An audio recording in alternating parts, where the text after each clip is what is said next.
Tonight we're going to explore something that sounds simple but is actually one of the most mind-bending questions in all of cosmology. What is the universe expanding into? You've probably heard scientists talk about cosmic expansion before. The universe started with the Big Bang and it's been expanding ever since. Galaxies are racing apart from each other at incredible speeds. But here's what most people don't realize. When you ask the obvious follow-up question, when you wonder what all this expansion is happening into, what space the universe is growing into, you discover something that breaks our intuition completely. The answer is nothing. The universe isn't expanding into anything at all. There's no container, no surrounding space, no cosmic room that's getting filled up. And this isn't because we haven't found it yet. It's because the question itself reveals how our Earth-evolved brains misunderstand what expansion really means. By the end of this journey, you're going to understand why the most important scientific breakthroughs sometimes mean learning which questions don't actually make sense. Before we dive in, if you enjoy this kind of deep exploration, a quick like or subscribe really helps the channel grow. It's a small gesture for you, but it makes a huge difference for me. Now, let's begin. You live in a world of containers. Every morning, you pour coffee into a mug, and the coffee has somewhere to go. You step outside your house, and your house sits within a neighborhood. That neighborhood exists within a city, the city within a state, the state within a country, stretching outward in nested layers of belonging. This is the fundamental pattern your mind has learned to expect. Everything exists within something else, and when something grows or expands, it pushes into available space around it. Watch a balloon inflate, and you see it displacing air, claiming volume that was previously occupied by the room around it. Watch bread rise in an oven, and the dough swells into the warm space that surrounds it. Every expansion you have ever witnessed in your entire life has followed this same basic rule. The thing that grows needs somewhere to grow into. There must be a container, a surrounding medium, and elsewhere that provides the room for expansion to occur. This intuition runs so deep that you probably never question it. It feels as fundamental as gravity or the fact that water flows downhill. But tonight, you are going to encounter something that violates this most basic expectation. Tonight you are going to confront an expansion that has no container, no surrounding space, no elsewhere to expand into. And the strange thing is, this isn't happening in some exotic realm of theoretical physics or in the pages of science fiction. This is happening right here, right now, in the universe you inhabit. The space between galaxies is growing, stretching, creating more distance where there was less distance before. And this expansion, this increase in the amount of space that exists, is not pushing into anything at all. Let yourself feel the discomfort of this idea for a moment. Your mind wants to ask the obvious question. If the universe is expanding, what is it expanding into? There must be some kind of cosmic room, some pre-existing arena that provides space for this growth. Perhaps there is a vast emptiness surrounding our universe, a kind of superspace that our cosmos gradually fills up as it grows larger. Or maybe there are other universes nearby, and our universe is expanding in the gaps between them, like bubbles in foam growing larger by displacing the liquid around them. These seem like reasonable thoughts. They follow the pattern of every expansion you have ever observed. But here is where the universe begins to reveal its alien nature, its fundamental difference from the everyday world of balloons and bread dough and coffee mugs. The universe is not expanding into anything because the universe is all there is. By definition, the universe contains all of physical space, all of matter, all of energy, all of time. There is no outside to the universe because outside is a concept that only makes sense when you are dealing with objects that exist within a larger framework of space. The universe is not an object sitting in space. The universe is space. Think about what this means. When scientists say the universe is expanding, they are not describing galaxies flying apart through a pre-existing cosmic arena. They are describing space itself, changing, growing, becoming more spacious in a way that has no analogy in your everyday experience. The distance between distant galaxies increases not because the galaxies are moving through space, but because space is creating more of itself between them. More space comes into existence where there was less space before, and this process requires no external container because space is not expanding into anything other than itself. Your brain rebels against this idea because your brain evolved in a world where containers are everywhere, where expansion always needs room to expand into. Your ancestors needed to understand how rivers flow through valleys, how animals move through forests, how fires spread across landscapes. They never needed to understand a kind of expansion that creates its own space as it goes, that needs no external room because it is the very concept of room itself becoming more extensive. But this is exactly what the universe does, every moment of every day. Space expands by becoming more spacious, and this expansion requires no outside arena because there is no outside. The universe does not sit within some larger framework. The universe is the framework within which everything else sits, and when this framework grows, when it becomes more extensive, it does so by increasing its own capacity for existence, not by claiming territory from something else. This is the first conceptual hurdle you must clear if you want to understand cosmic expansion. You must learn to think about growth without containers, expansion without external space, becoming larger without displacing anything else. It violates your intuition because your intuition was shaped by a lifetime of living within nested containers. But the universe operates according to principles that transcend the everyday logic of balloons and bread. Tonight you are going to learn to see the universe as it actually is, rather than as your Earth-evolved brain expects it to be. You are going to discover how scientists have figured out that space is expanding by reading the light from distant galaxies, how they have measured the rate of this expansion, and how they have come to understand that expansion is not motion through space, but rather the evolution of space itself.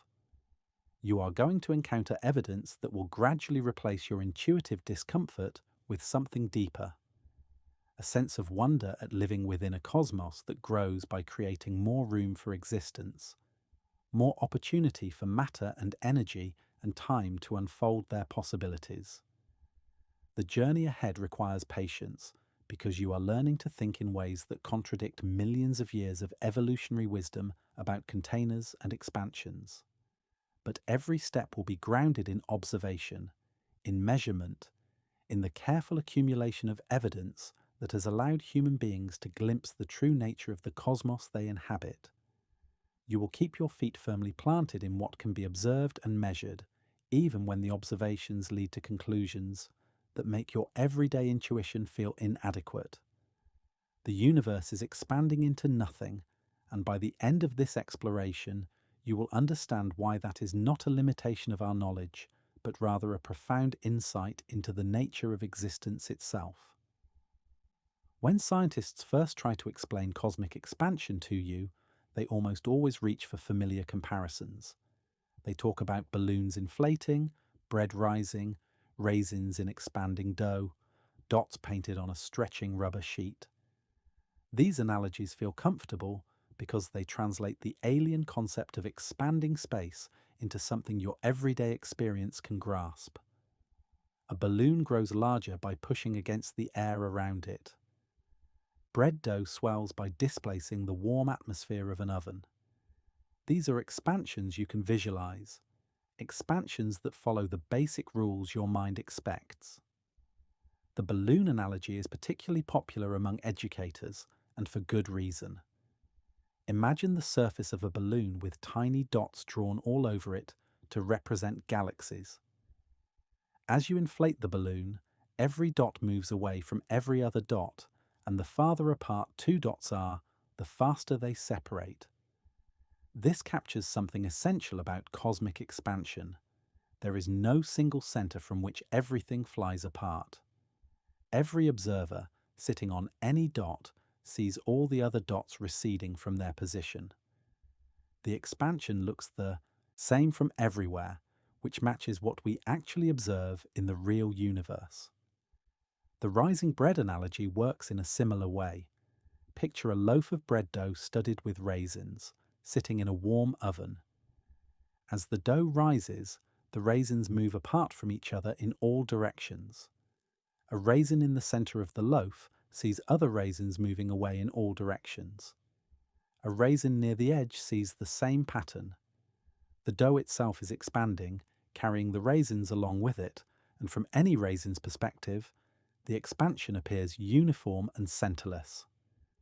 These metaphors serve an important purpose in science communication. They take something utterly foreign to human experience and translate it into terms that feel manageable. They help you build an initial mental model, a starting point for understanding. When you first encounter the idea that space itself can expand, that the universe can grow larger without expanding into anything, these familiar comparisons give your mind something to hold on to. They prevent the complete cognitive paralysis that might occur if someone simply announced that the fundamental nature of space violates every assumption your brain makes about expansion and containers. But here is where these helpful metaphors begin to betray you. Here is where their very usefulness becomes a trap. The balloon expands by pushing against air. Remove the air and the balloon cannot inflate.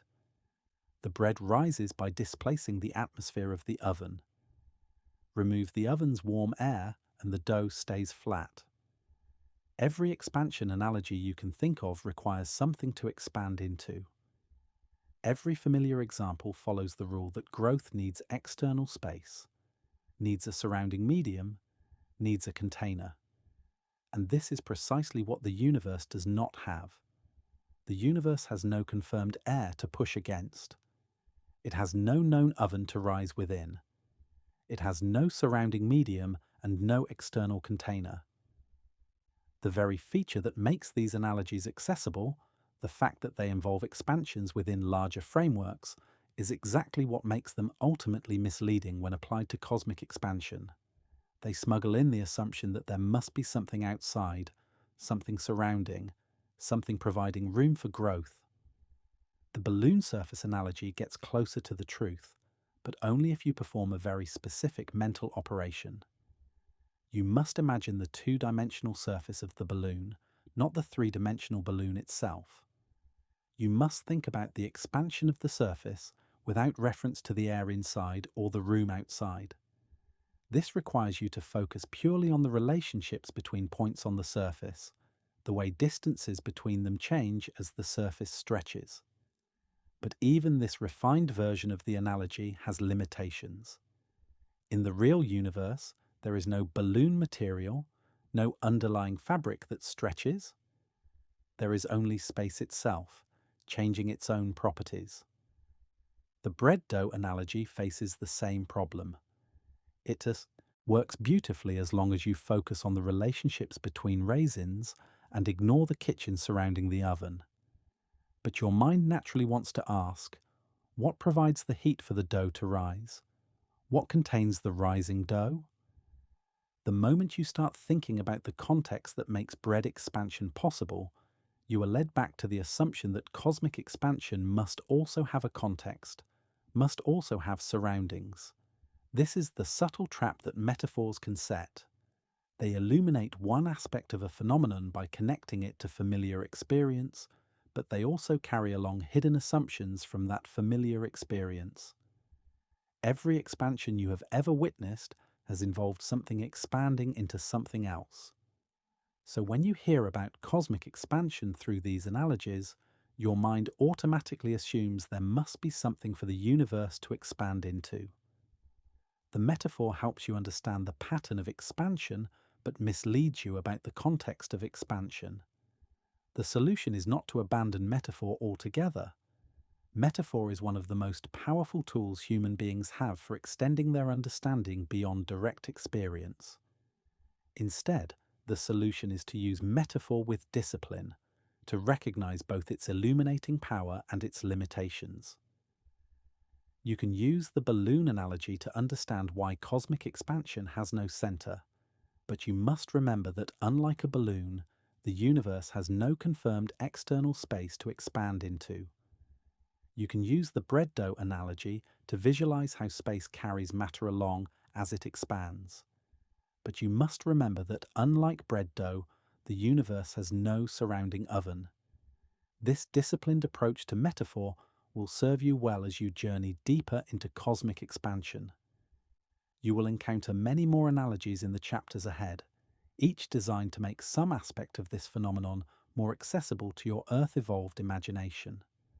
But you will learn to extract the insight from each metaphor while leaving behind the misleading assumptions. You will learn to see through the analogy to the reality it points toward, rather than confusing the analogy with the reality itself. The universe expands, but not like a balloon in air. Space grows, but not like bread in an oven. The cosmos becomes larger, but not by claiming territory from something else. Understanding this requires you to think beyond the comfortable boundaries of everyday metaphor, to glimpse something that has no perfect parallel in your ordinary experience. Your brain is a boundary-making machine, exquisitely designed by millions of years of evolution to find edges, establish centers, and organize the world into discrete containers. This is not a flaw in your thinking. This is precisely what kept your ancestors alive. Consider what survival meant for early humans navigating the African savanna. The ability to distinguish inside from outside, safe territory from dangerous territory, the space within the cave from the space beyond the cave entrance. Those who could rapidly identify boundaries, who could instantly recognize the edge of a cliff or the border between forest and open ground, were the ones who lived long enough to pass on their genes. Your ancestors needed to think in terms of containers because containers meant safety and resources. The hollow in a tree trunk contained protection from storms. The valley between hills contained a flowing river. The territory defended by the tribe contained food and shelter. Every day brought decisions about whether to stay within familiar boundaries or venture beyond them, and making the wrong choice meant death. So your brain learned to automatically scan for edges, to immediately establish reference points, to constantly ask, where is the center? Where are the boundaries? What contains what? This boundary detecting machinery operates so automatically that you rarely notice it working. When you walk into a room, your brain instantly maps the walls, locates the doors, identifies the furniture that divides the space into regions. When you look at a landscape, you immediately perceive the horizon line that separates earth from sky, the tree line that marks the boundary between field and forest, the shoreline that divides land from water. You cannot turn off this perceptual system. It runs continuously, organizing your experience into a comprehensible geography of containers and boundaries. Even your language reflects this deep cognitive commitment to edges and centers. You say that cities are located in states, that states exist within countries, that countries occupy continents. You describe objects as being inside boxes, ideas as being within categories, events as happening during specific time periods. Your entire conceptual vocabulary assumes that everything meaningful can be situated within some larger framework, that every container has a surrounding context, that every inside implies an outside.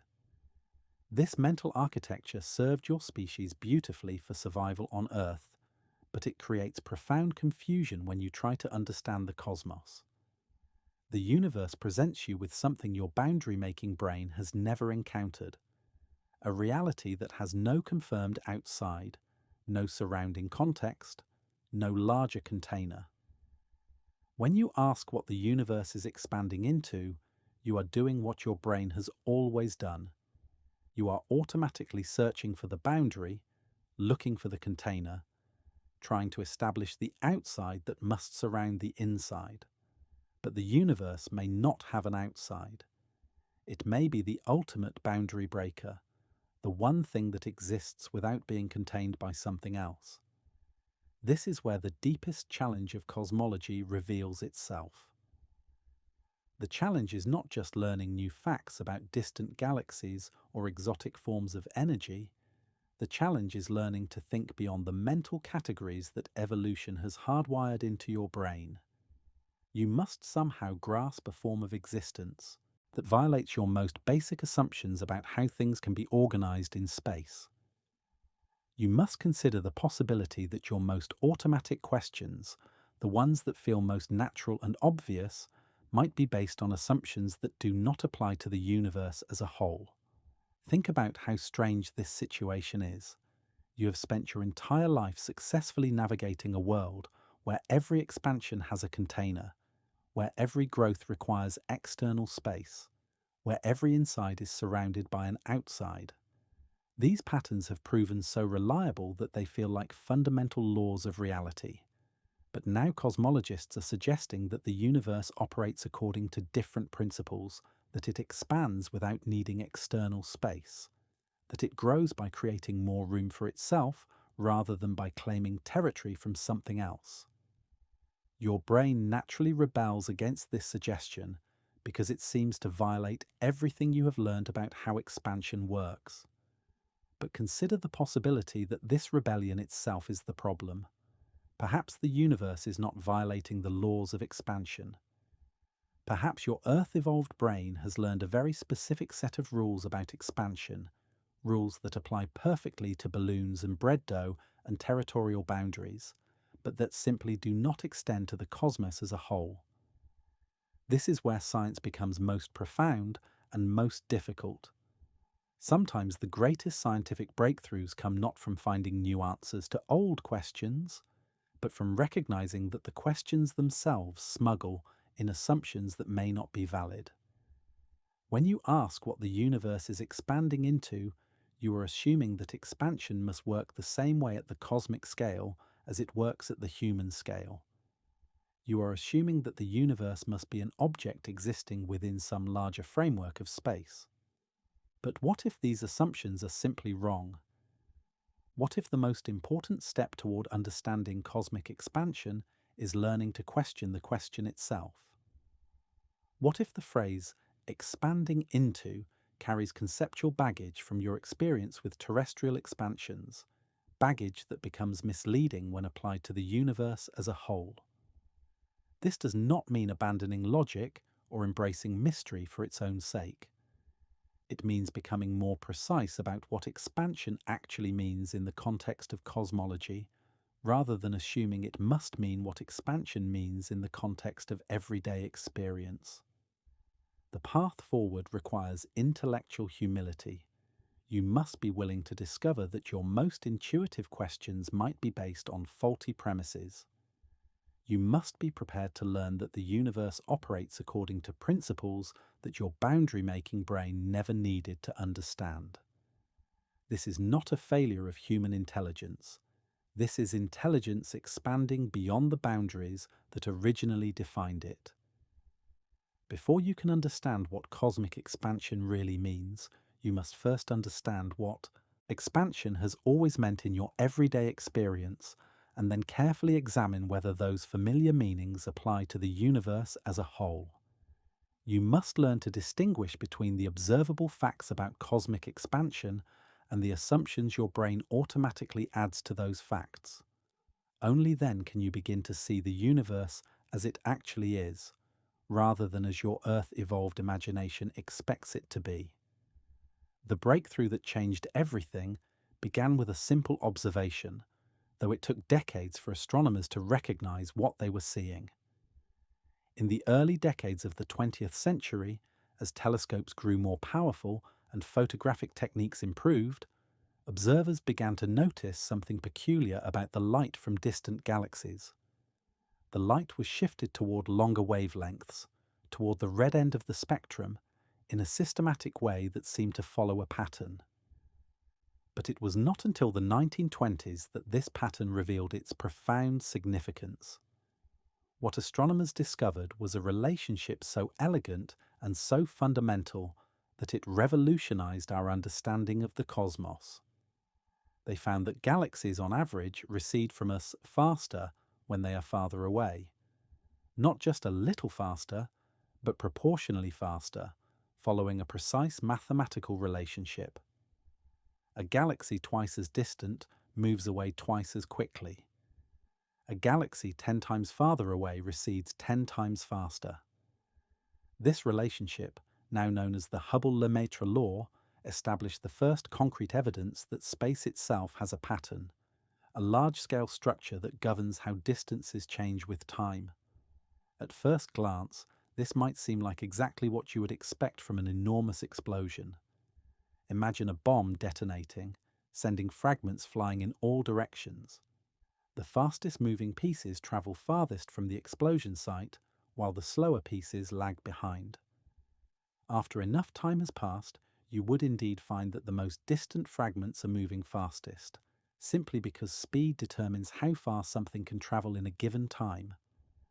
So perhaps the universe began with a tremendous blast, and we are seeing the aftermath of that primordial explosion. But look more carefully at what the observations actually show, and you discover something that cannot be explained by any ordinary explosion. In a typical explosion, there is always a center, a point from which everything flies outward. Fragments near the center move slowly, while fragments at the expanding edge move rapidly. If you were a conscious fragment in such an explosion, you could look around and identify which direction leads toward the center and which direction leads toward the expanding boundary. You would not see the same pattern of motion in all directions. The universe shows no such center. When astronomers map the recession velocities of galaxies in all directions, they find the same relationship everywhere. Distant galaxies recede rapidly whether you look north or south, east or west, toward the constellation Orion or toward the constellation Andromeda. Every direction shows the same pattern, more distant galaxies moving away more quickly. This is not what you would see from any explosion, no matter how large or powerful. This is something entirely different. The pattern becomes even stranger when you consider what it means for different observers throughout the universe. Imagine an astronomer living in a galaxy 2 billion light-years away from Earth, looking back toward our local group of galaxies. That distant astronomer would see the Milky Way receding at a specific speed.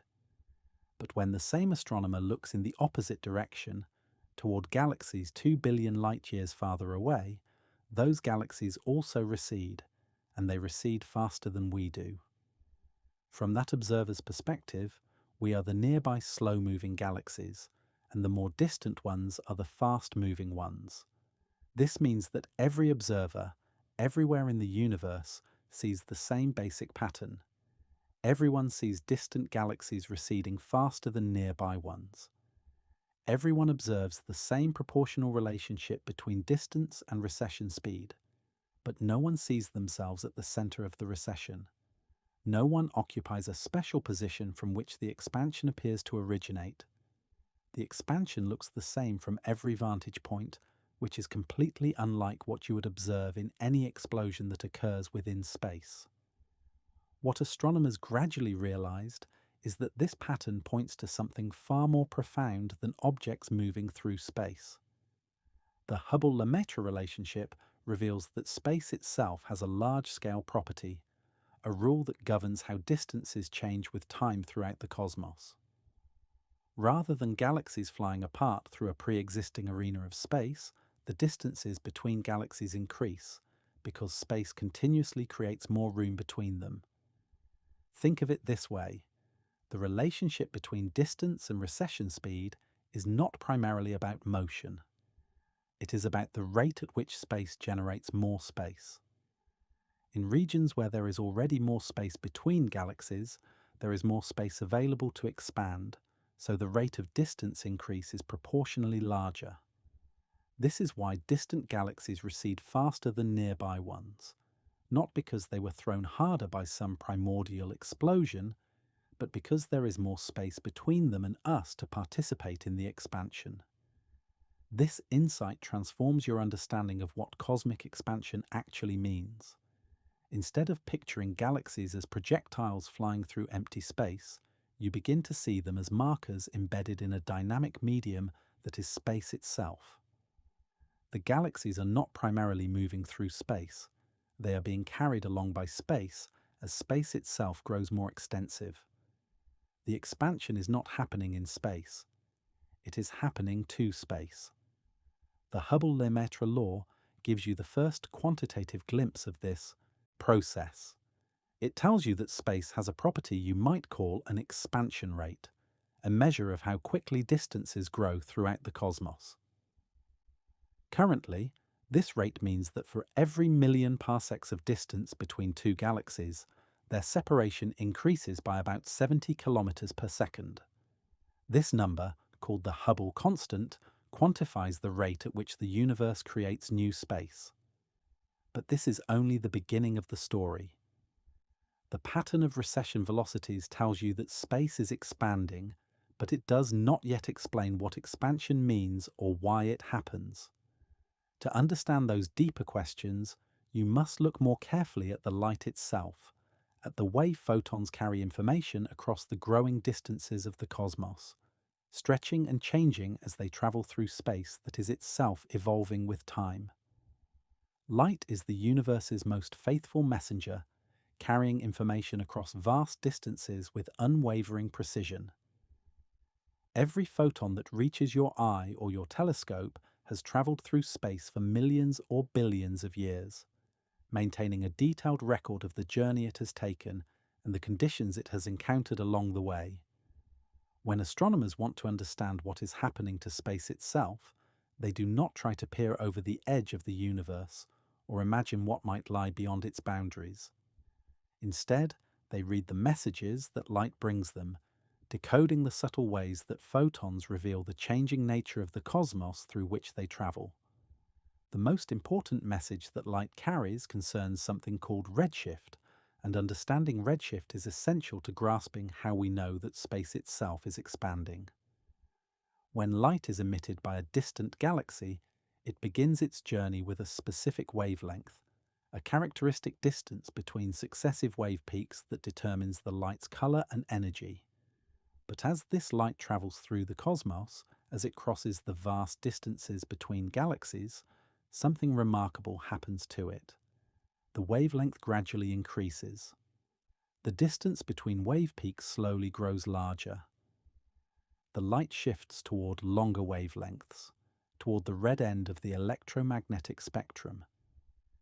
This stretching of light wavelengths happens not because the light is somehow tired from its long journey, and not because space contains some medium that slows down or alters electromagnetic radiation. The stretching happens because space itself is expanding during the time that light takes to cross cosmic distances. Imagine a wave of light beginning its journey when the universe was smaller, when the space between its source galaxy and our own was more compact. As the light travels, space continuously expands, creating more distance between the source and the destination. But this expansion also affects the light wave itself. Think of the light wave as a kind of measuring tape stretched across the growing distance between galaxies. When space expands, this measuring tape expands along with it. The wavelength, the distance between successive peaks of the electromagnetic wave, increases in proportion to how much space has expanded during the light's journey.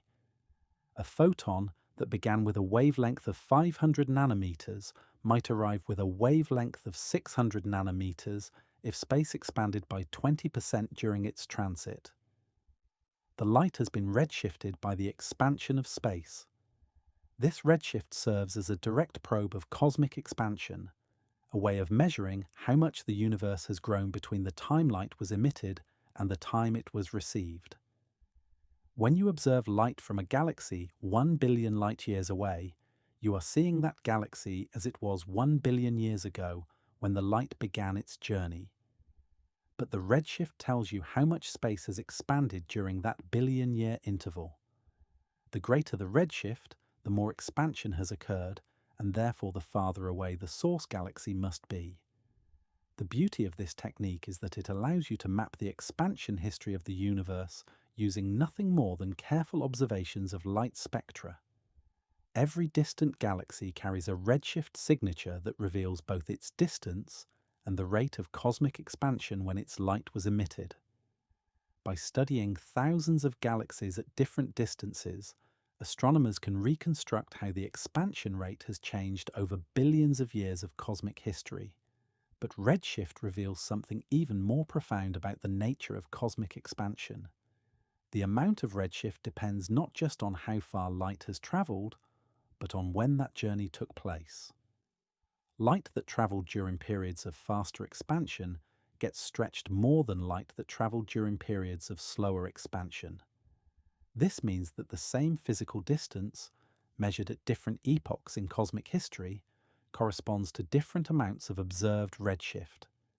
This introduces the concept of the cosmic scale factor, a mathematical description of how distances throughout the universe change with time. Imagine the universe at some early epoch when it was smaller and denser than it is today. Now imagine measuring the distance between two specific galaxies at that early time, and then measuring the same distance today. The ratio between the current distance and the early distance is the cosmic scale factor. It tells you how much the universe has expanded between then and now. The remarkable thing is that this scale factor applies everywhere in the universe simultaneously. It is not that some regions expand while others remain static. The scale factor describes a global property of space, a uniform stretching that affects all cosmic distances in the same proportion. When the scale factor doubles, every distance in the universe doubles. When it increases by 50%, every cosmic separation increases by 50%. This is why the same journey through space yields different measured distances depending on when the measurement is made. A pair of galaxies that were separated by 1 million light-years when the universe was half its current size are now separated by 2 million light-years. The galaxies themselves have not necessarily moved through space. Rather, space has expanded uniformly, carrying the galaxies along and increasing the distance between them.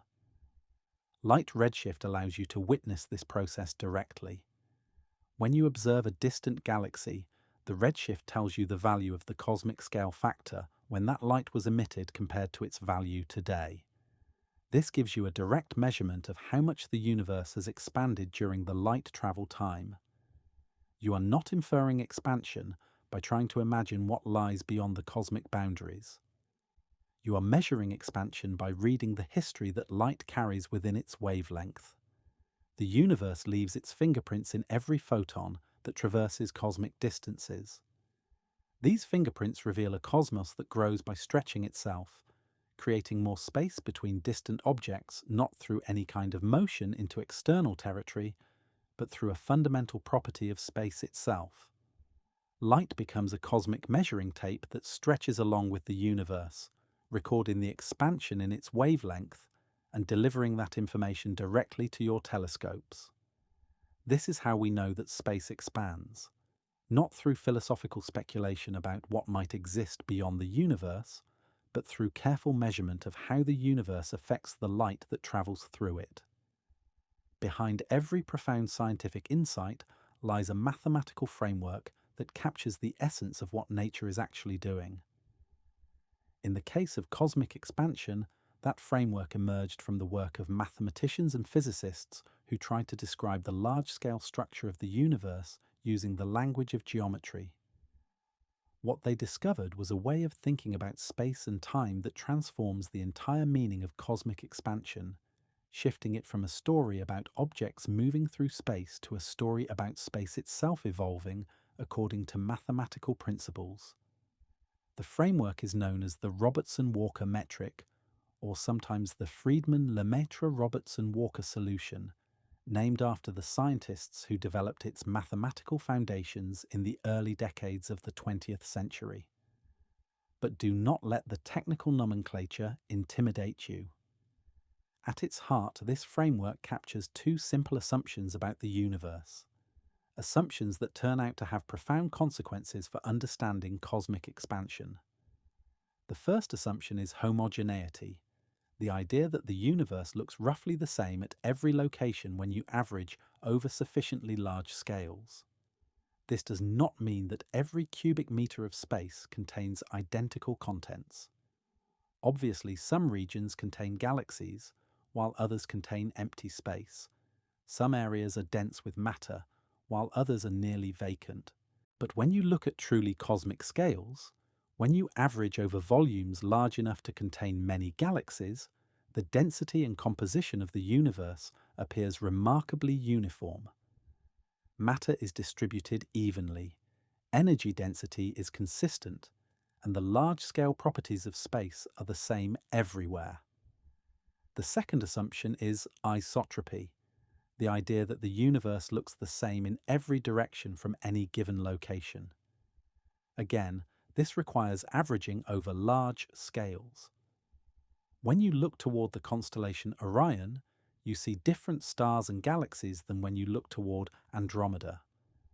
But when you examine the statistical properties of what you observe, when you count galaxies and measure their average distances and recession velocities, you find no preferred direction in the cosmos.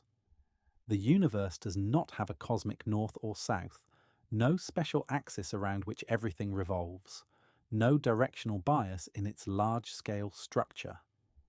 These two assumptions, homogeneity and isotropy, might seem almost boring in their simplicity. But when you translate them into the mathematical language of general relativity, when you ask what kind of space-time geometry is consistent with these properties, you discover something remarkable. There is essentially only one possibility, only one way that space and time can be woven together to create a homogeneous and isotropic universe. That possibility is described by the Robertson-Walker metric, and it contains within its mathematical structure the explanation for everything you observe about cosmic expansion. At the heart of this mathematical description is a single function called the scale factor, usually denoted by the symbol a and written as a function of time, a of t. This scale factor is the quiet center of the cosmic expansion story, the mathematical quantity that captures what the universe is actually doing when it expands. The scale factor tells you how distances throughout the universe change as time passes. When the scale factor doubles, every cosmic distance doubles. When the scale factor increases by 30%, every separation between distant galaxies increases by 30%. But here is the crucial insight that transforms your understanding of expansion. The scale factor describes a change in geometry, not a change in the positions of objects within some fixed geometric framework. When the scale factor increases, space itself becomes more spacious. The universe does not expand by having objects move farther apart through pre-existing space. The universe expands by having space create more room for objects to be farther apart. Think carefully about what this means. In the Robertson-Walker framework, cosmic expansion is not fundamentally about motion.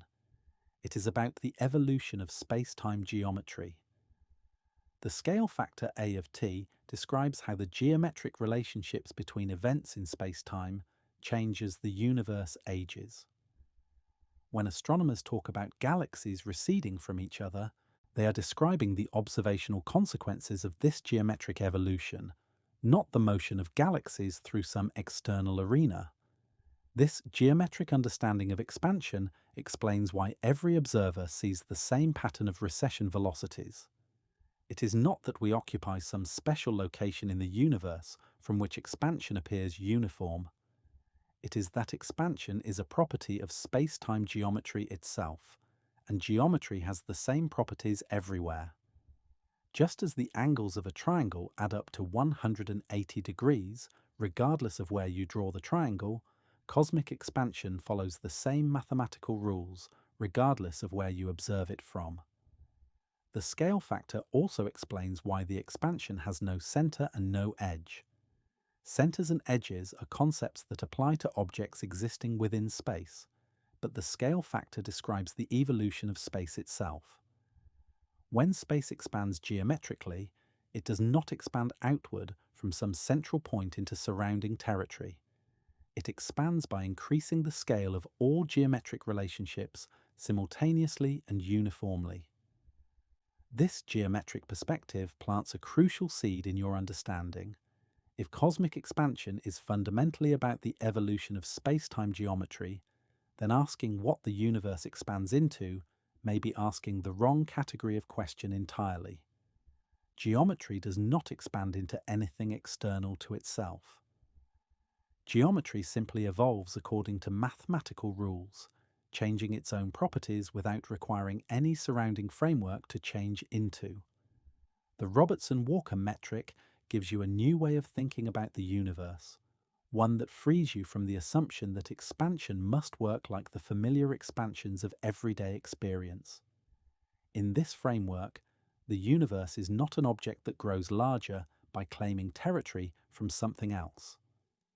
The universe is a geometric structure that evolves by changing its own scale, creating more space for existence without needing external space to expand into. One of the most persistent fears about cosmic expansion is also one of the most unnecessary.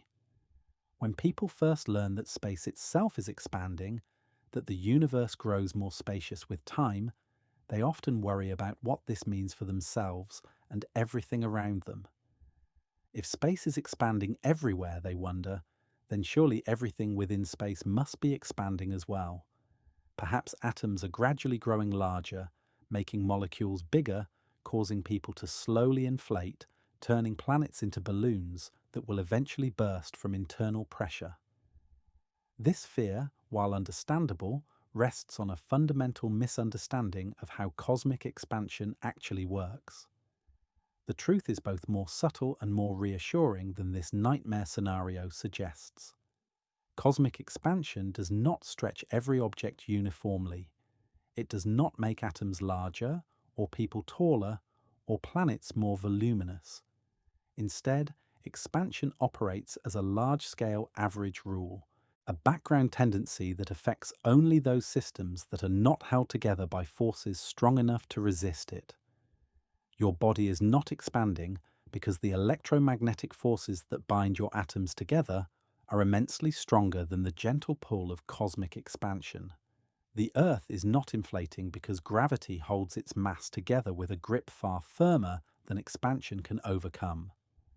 To understand why some things expand while others do not, you must think about the different scales at which various forces operate and the different strengths they possess. At the scale of atoms, electromagnetic forces dominate everything else by enormous margins.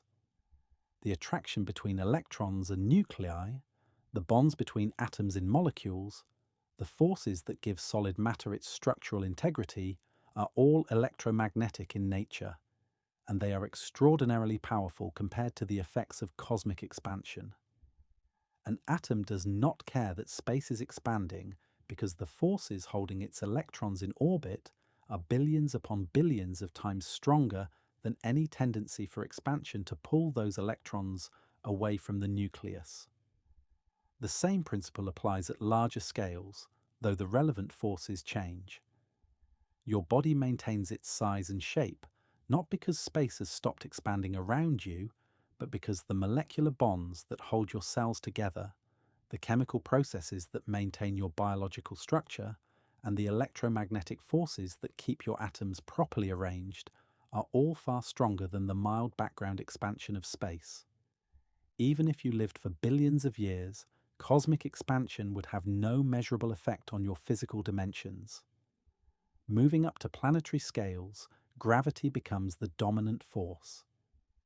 The Earth does not expand because its own gravitational field pulls all of its mass toward the center, with a strength that completely overwhelms any tendency for space to stretch the planet apart.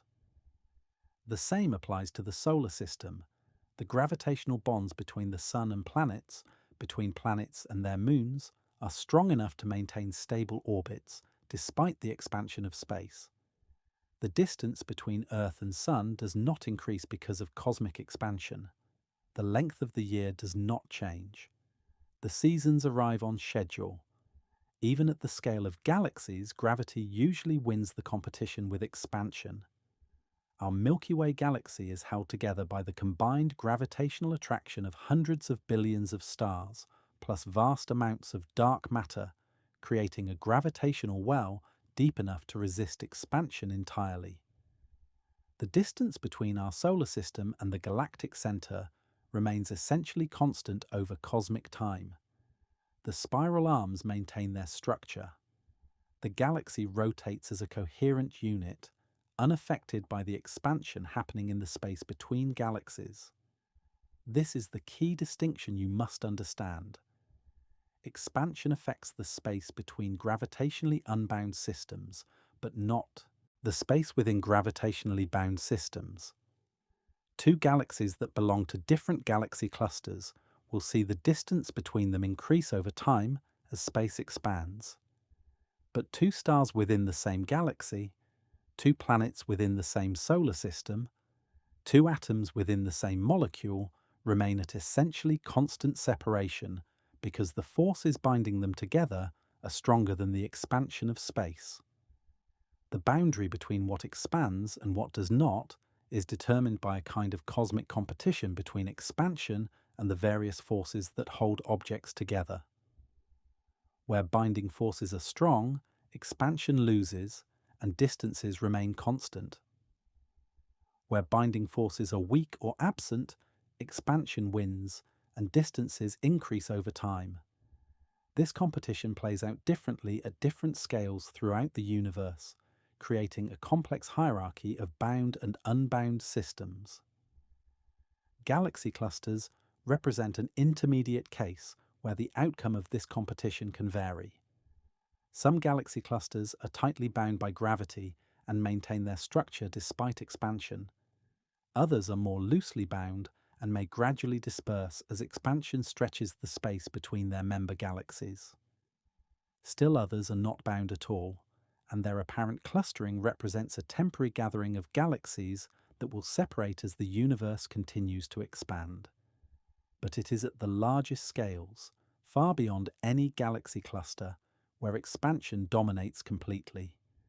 In the vast spaces between widely separated clusters of galaxies, there are no forces strong enough to resist the stretching of space. Here, cosmic expansion operates without opposition, continuously creating more distance where there was less distance before. This is the arena where the Hubble-Lemaitre law operates, where redshift accumulates, where the expansion of the universe becomes observationally apparent. Understanding this hierarchy of scales transforms your perspective on cosmic expansion. You begin to see it not as a universal stretching that affects everything equally, but as a large-scale phenomenon that operates in the background, becoming noticeable only where local forces are too weak to resist it. Expansion does not threaten the stability of bound systems. Instead, it provides the cosmic stage on which those systems can exist and evolve, stretching the distances between widely separated structures while leaving the internal architecture of those structures undisturbed. This selective nature of cosmic expansion has profound implications for what can be observed from any location in the universe. As expansion increases the distances between galaxy clusters, it also affects the light traveling between them, determining what regions of the cosmos remain observable and which slip beyond the reach of any future observation. The expanding universe creates boundaries, but not the kind of boundaries your everyday experience might suggest. These are not walls or barriers that will prevent travel from one region to another. They are not edges where space suddenly ends or borders where matter gives way to emptiness. Instead, they are boundaries of knowledge, limits on what can be observed and communicated, across the vast distances of cosmic space. These boundaries, known as horizons, emerge naturally from the relationship between the expansion of space, the finite speed of light, and the passage of time. Consider first what astronomers call the particle horizon, the boundary that separates the observable universe from regions that remain forever hidden from direct observation. This horizon exists because light travels at a finite speed and the universe has existed for a finite time. Even though light moves faster than anything else in the cosmos, covering nearly 300,000 kilometers every second, it still takes time to cross astronomical distances. Light from the most distant observable galaxies has been traveling toward us for more than 13 billion years, carrying information about the universe as it existed in its youth. But there are regions of space so distant that light from them has not yet had time to reach us since the universe began. These regions exist. They contain matter and energy. They follow the same physical laws that govern the parts of the universe we can observe. But they lie beyond our particle horizon, in the realm of the currently unobservable. The particle horizon thus represents the edge of our present knowledge, the boundary between what we can see now and what remains hidden simply because not enough time has passed for light to complete the journey. The location of this horizon is not fixed in space. As time passes, as the universe ages, light from more distant regions has the opportunity to reach us. The particle horizon continuously expands, revealing previously hidden parts of the cosmos. Galaxies that were beyond our observational reach yesterday become visible today. Regions that exist in darkness from our current perspective will eventually emerge into the light of observability as their photons complete their long journey to our telescopes. But cosmic expansion complicates this simple picture in profound ways. In a universe that is not only expanding but accelerating its expansion, as our own universe appears to be doing, there exists a second type of horizon with even more dramatic implications. This is the event horizon, the boundary that separates regions we can potentially communicate with in the future from regions that will slip forever beyond our reach. The event horizon emerges from a competition between two processes: the expansion of space and the propagation of light signals. Imagine trying to send a message to a distant galaxy at this moment. Your message, carried by light or radio waves, will travel outward at the speed of light. But the galaxy you are trying to reach is embedded in space that is itself expanding, and if the expansion is accelerating, the galaxy's recession velocity is increasing with time. Your message must cover not just the current distance to the galaxy, but also the additional distance created by expansion during the time the message is traveling. In an accelerating universe, there comes a point where expansion wins this competition. Beyond a certain distance, galaxies are receding so rapidly and accelerating their recession so quickly that signals sent to them today will never be able to catch up. No matter how long you wait, no matter how patient you are, your message will never reach its destination. The expanding space between you and the target galaxy grows faster than your signal can cross it. This critical distance defines the event horizon. What makes the event horizon particularly poignant is its one-way nature. Galaxies that cross this horizon do not disappear instantly. Their light, emitted before they cross the boundary, continues to reach us for billions of years to come. We can still observe these galaxies, still study their properties, still see their evolution. But we can no longer influence them or receive new information from them. They have slipped beyond the realm of future contact, not because they have moved to some external location outside the universe, but because the geometry of space-time itself has made reunion impossible. This is where the true meaning of cosmic isolation becomes clear. In an accelerating universe, the observable cosmos gradually shrinks in terms of what remains accessible to future interaction. Galaxies beyond our event horizon continue to exist in the same space-time as we do, governed by the same physical laws, composed of the same types of matter and energy. But the expansion of space creates an unbridgeable gap, a separation that grows without limit as cosmic acceleration continues. The profound insight that horizons offer is that physical separation in an expanding universe is not primarily about distance in the ordinary sense. It is about the relationship between expansion, time, and the fundamental limits on how quickly information can travel.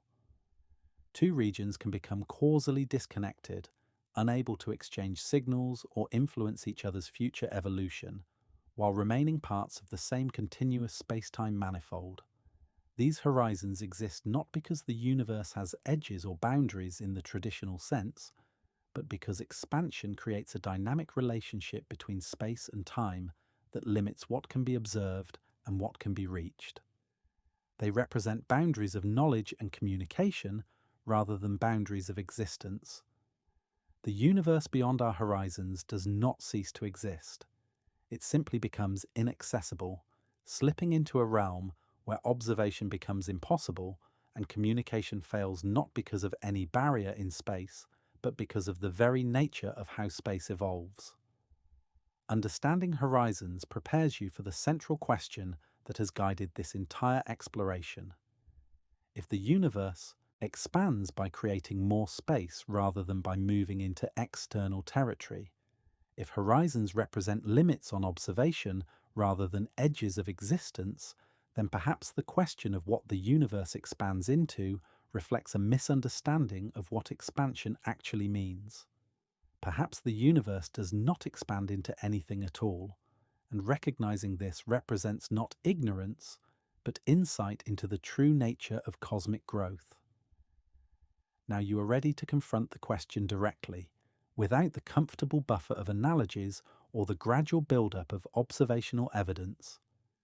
After travelling through the landscape of cosmic expansion, understanding how space carries light across growing distances and creates horizons that limit what can be observed, you have arrived at the moment where the universe reveals its most counterintuitive truth. The modern answer to the question that began this exploration is both simple and radical. The universe is not expanding into anything at all. This statement contradicts every expectation your mind brings to the concept of expansion. When you hear that something is expanding, your brain automatically searches for the larger context, the surrounding space, the external arena that provides room for growth. But the universe offers no such context. There is no confirmed external space surrounding the cosmos, no larger framework within which universal expansion takes place. The expansion is intrinsic to space itself, a property of the cosmic geometry rather than motion through some pre-existing medium. Think about what this means at the most fundamental level. The universe contains all of space, all of matter, all of energy, and all of time. By definition, it cannot be expanding into something else because there is no something else. The universe is not an object existing within a larger spatial framework. The universe is the spatial framework itself, and when this framework expands, it does so by changing its own properties rather than by growing into external territory. This is where the balloon analogy finally serves its proper purpose, but only if you use it with precise discipline. The crucial insight is not to think about the three-dimensional balloon as a whole, floating in the air of your room, but to focus exclusively on the two-dimensional surface of the balloon. Imagine tiny creatures living on this surface, creatures so flat that they have no awareness of the three-dimensional space around the balloon. For these surface dwellers, the balloon's surface represents the entirety of space. Now watch what happens as the balloon inflates. From the perspective of the surface creatures, distances between different locations on the surface increase. 2 points that were originally separated by 1 centimetre gradually move apart until they are separated by 2 centimetres, then 3, then 4. The expansion is real and measurable, but it does not require the surface to expand into anything external to itself. The surface becomes more extensive by changing its own geometric properties, not by claiming territory from the surrounding air. The surface creatures might ask what their expanding world is expanding into, but this question would be based on a misunderstanding. The surface is not expanding into the three-dimensional space around the balloon because the surface creatures have no access to that external dimension. For them, the surface is all that exists, and its expansion happens entirely within its own geometric framework. This analogy captures something essential about cosmic expansion, but you must be careful not to push it too far. The universe is not actually the surface of some higher dimensional balloon floating in an external space. Rather, the analogy illustrates how expansion can be an intrinsic property of space itself, requiring no external medium to expand into. Just as the balloon's surface becomes more extensive without expanding into anything the surface creatures can access, space becomes more spacious without expanding into anything beyond itself. The mathematical framework that describes this intrinsic expansion is general relativity, Einstein's theory of gravity and space-time. In this theory, space and time form a unified four-dimensional structure called space-time, and the properties of this structure are determined by the matter and energy it contains. Cosmic expansion represents a particular solution to Einstein's equations, a way that space-time can evolve when filled with matter and energy distributed in a homogeneous and isotropic pattern. What general relativity reveals is that space-time does not need to be embedded in anything larger in order to have geometric properties and to evolve according to mathematical laws. Space-time is self-contained, carrying within itself all the information needed to determine how its geometry changes with time. The cosmic expansion described by the scale factor represents spacetime's intrinsic evolution, not its growth into some external arena. Your intuition rebels against this picture because your brain evolved to understand objects moving through space, not space itself changing its properties. But physics has repeatedly revealed that intuitions developed for navigating the everyday world can become misleading when applied to extreme physical situations. Just as quantum mechanics violates intuitive expectations about the behavior of atoms, and special relativity contradicts common sense about time and simultaneity, cosmology reveals that space itself behaves in ways that transcend ordinary experience. The absence of external space into which the universe expands is not a limitation of current scientific knowledge. It is not that cosmologists simply have not yet discovered what lies beyond the cosmic boundaries. Rather, the question itself may be based on assumptions that do not apply to the universe as a whole. Physics does not require space to be embedded in anything larger, just as geometry does not require triangles to be drawn on any particular surface in order for their angles to add up to 180 degrees. Let this insight settle into your understanding slowly. The universe expands by becoming more spacious, not by claiming territory from something else. Space grows by changing its own scale, not by stretching into external dimensions. The cosmos creates more room for existence without needing external room to expand into. This is not a failure of imagination, but a glimpse of reality operating according to principles that transcend the everyday logic of containers and boundaries. Now that you have absorbed the radical idea that the universe expands without expanding into anything external, you are ready to explore an even more mind-bending possibility. Perhaps the universe is finite in size, containing a specific and measurable amount of space, while simultaneously having no boundaries, no edges, no places where space suddenly ends or gives way to something else. This concept, known as finite but unbounded geometry, challenges your spatial intuition even more profoundly than the idea of expansion without external space, yet it emerges naturally from the mathematics of curved space-time.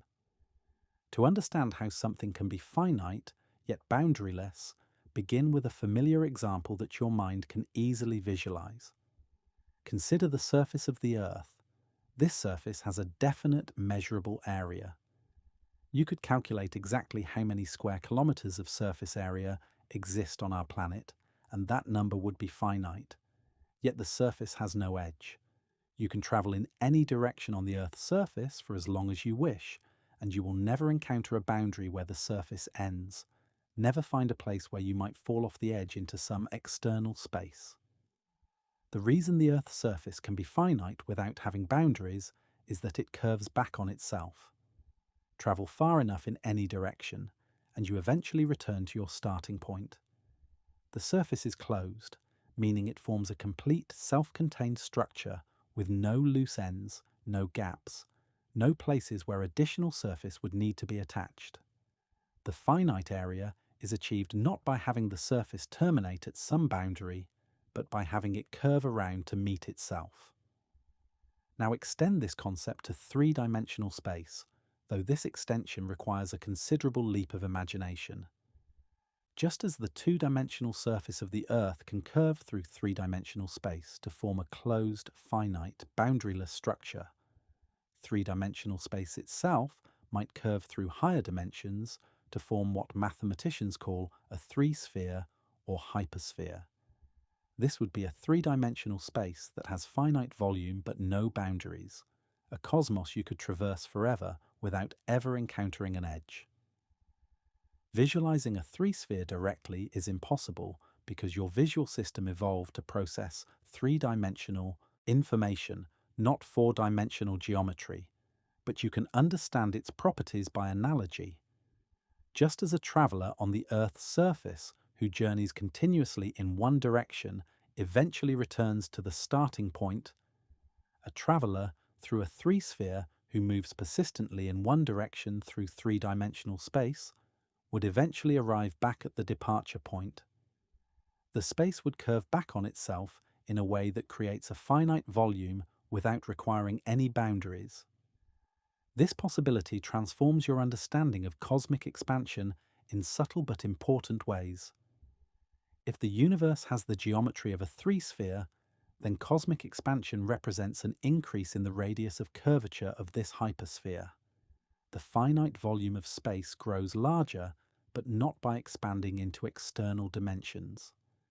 Instead, the curvature of space decreases, allowing the same closed geometry to contain more volume while maintaining its boundaryless character.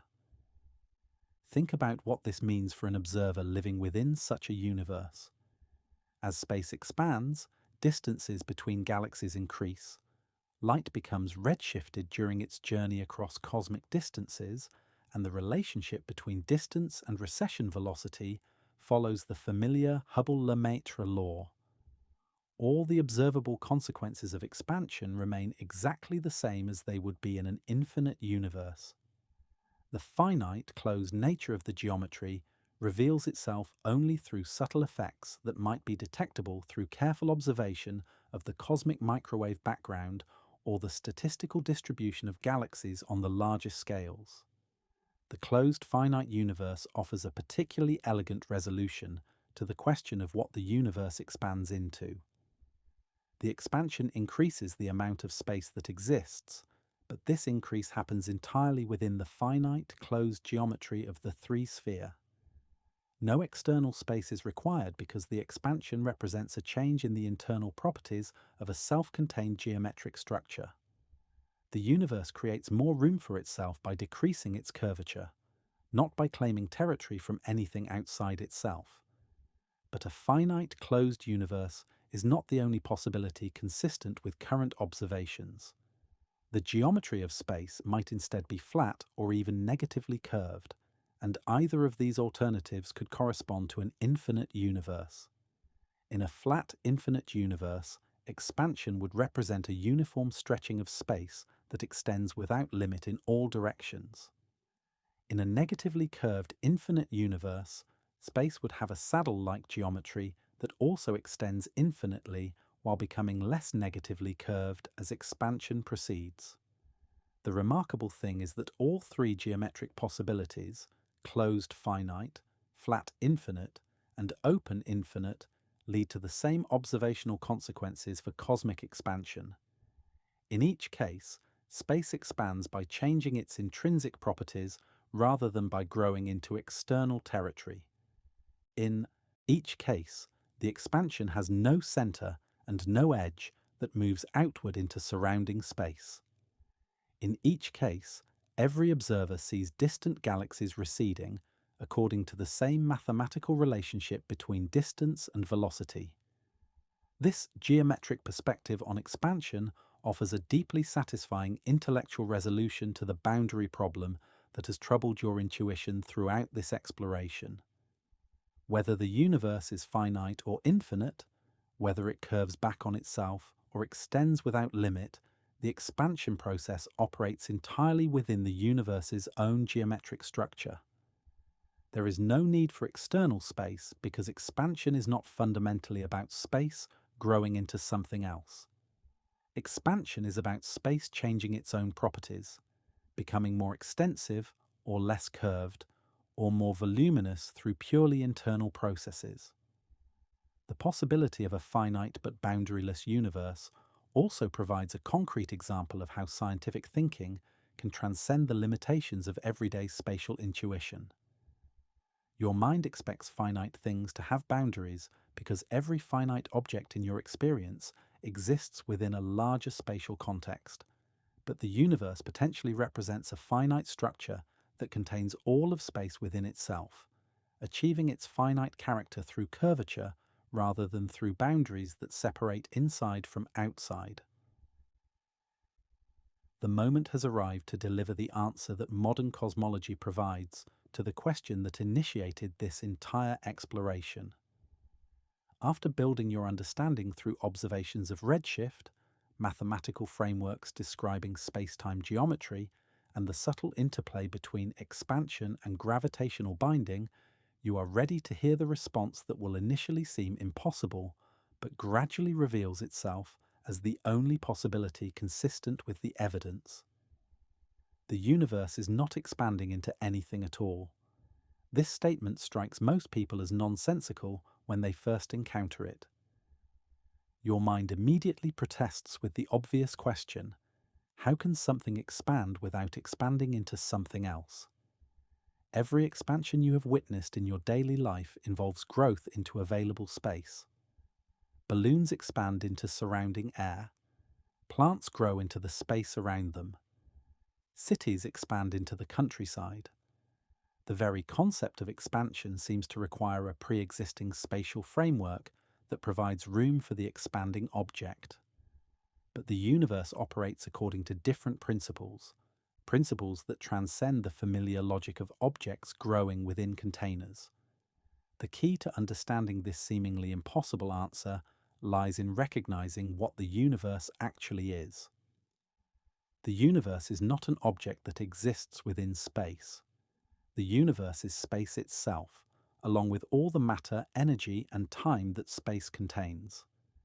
When physicists and astronomers refer to the universe, they mean the totality of physical existence, the complete collection of everything that is. By definition, there cannot be anything outside this totality, because outside would simply be part of a larger totality. This definitional clarity immediately resolves the apparent paradox.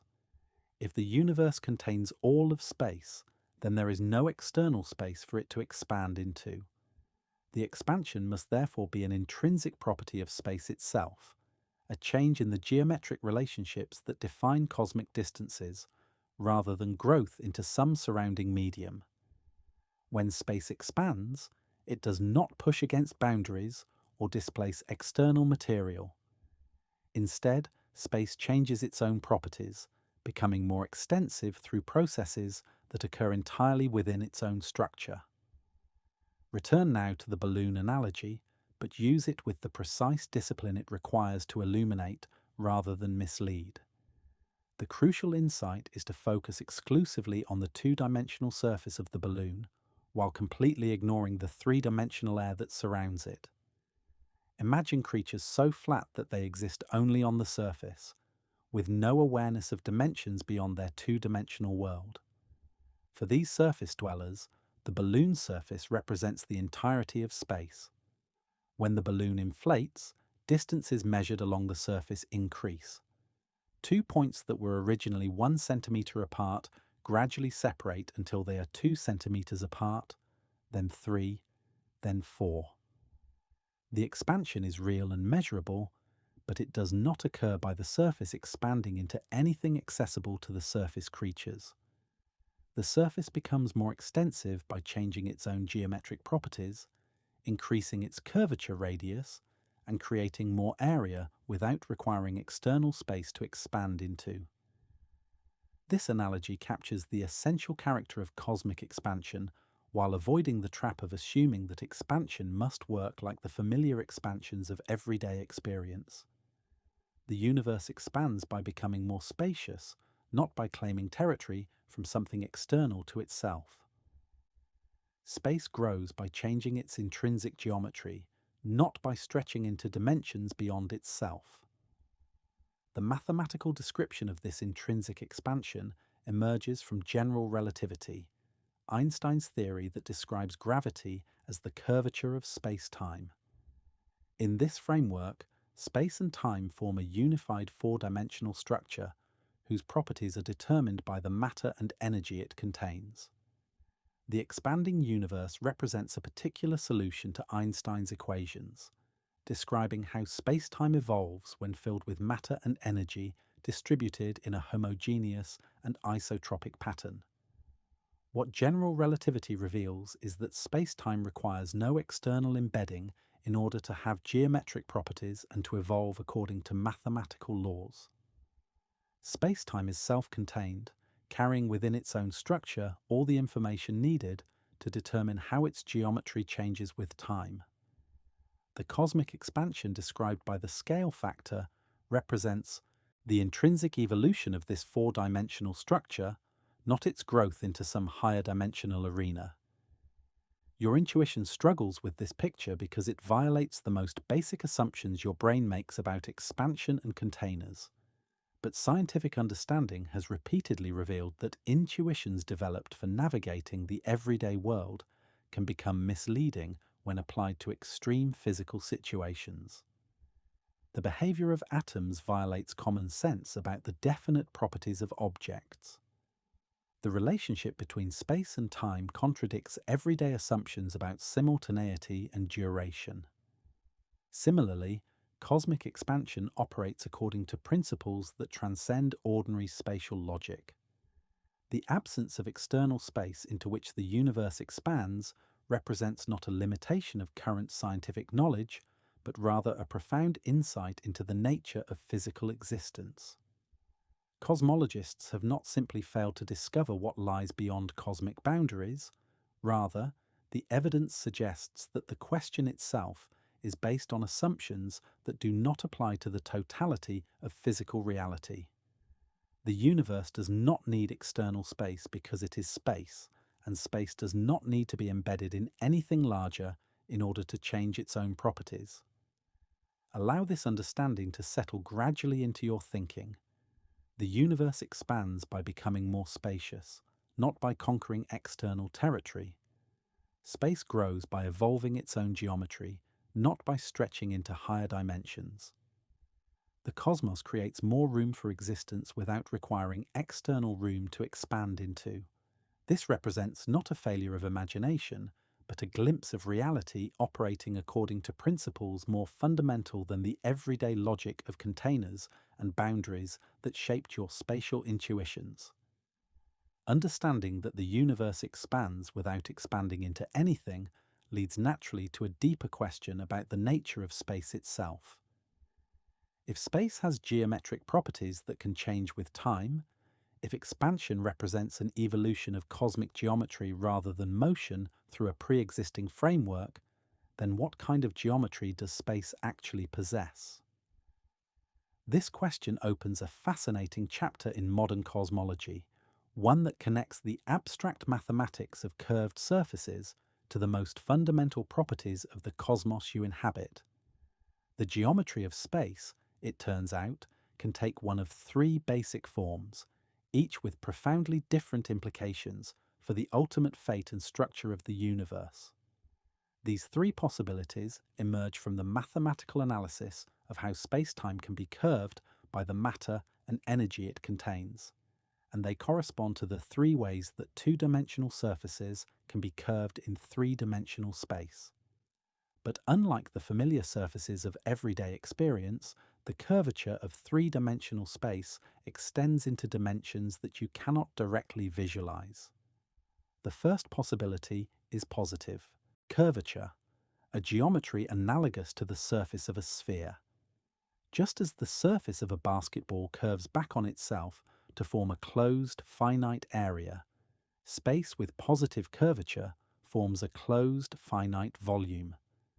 In such a universe, space would have the geometry of a three-sphere, a structure that curves through higher dimensions to eventually reconnect with itself. If you could travel far enough in any direction through positively curved space, you would eventually return to your starting point, having completed a vast cosmic circuit through the finite volume of the universe. Positive curvature creates a cosmos with definite boundaries for its total content, though no boundaries in the sense of edges where space terminates. The universe would contain a specific amount of matter, energy, and space, all contained within the closed geometry of the three-sphere. Such a universe would eventually reach a maximum size during its expansion phase, then begin to contract, ultimately collapsing back toward the dense, hot conditions from which it emerged.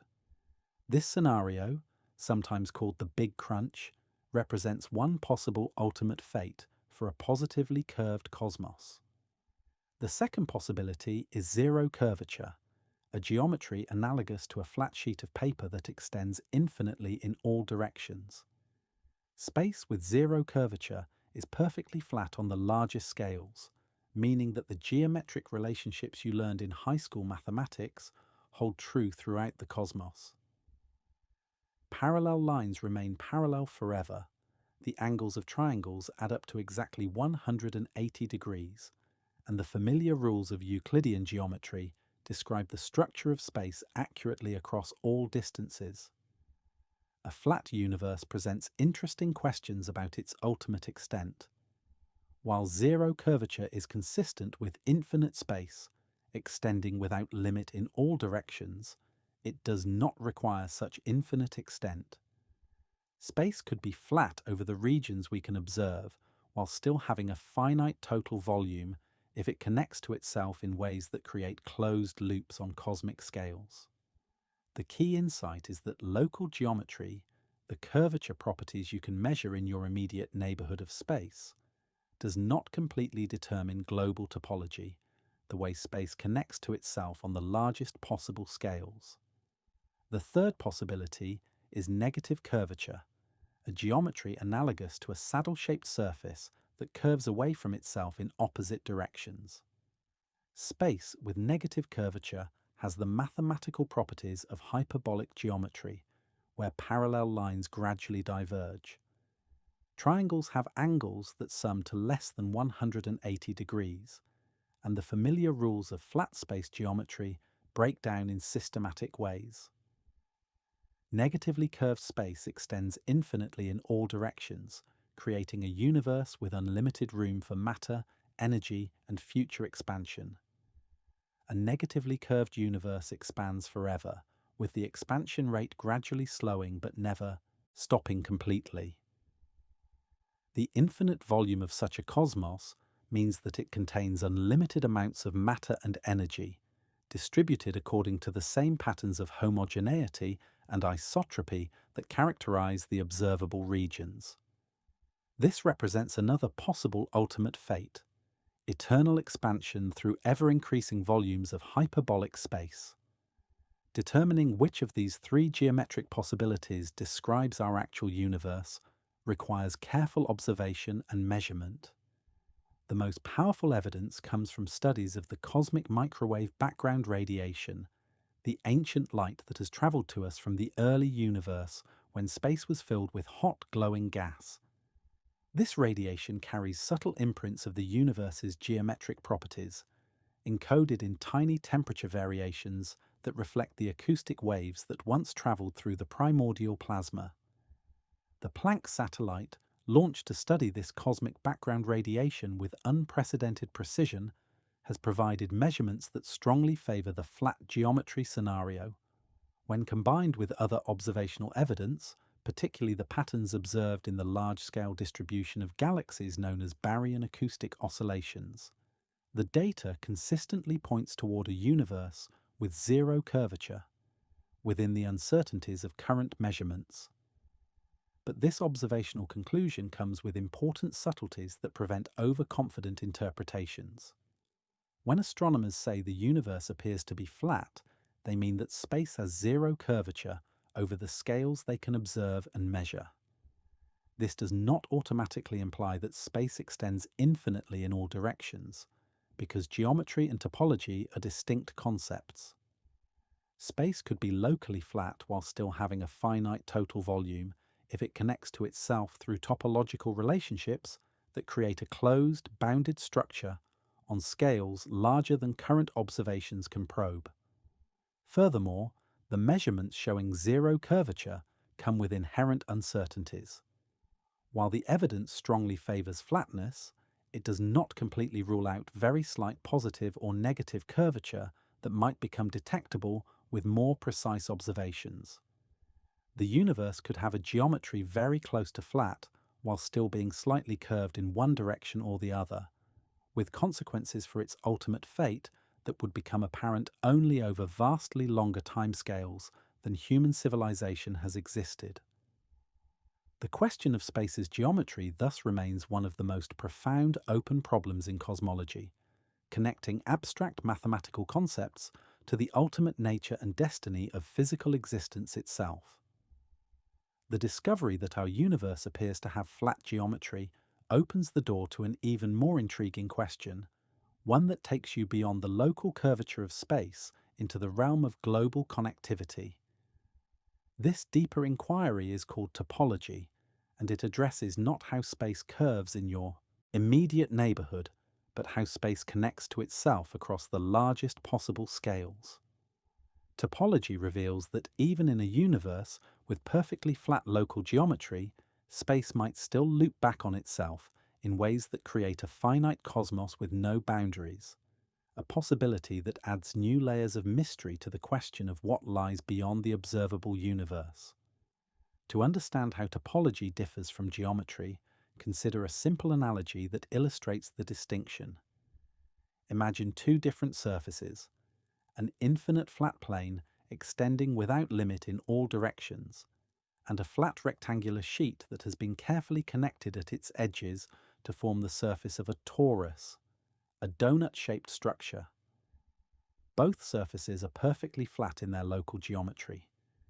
If you were a small creature living on either surface, conducting measurements of angles and distances in your immediate vicinity, you would find identical geometric properties in both cases. Triangles would have angles that sum to exactly 180 degrees. Parallel lines would remain parallel, and all the familiar rules of flat geometry would apply. But the global properties of these two surfaces differ dramatically.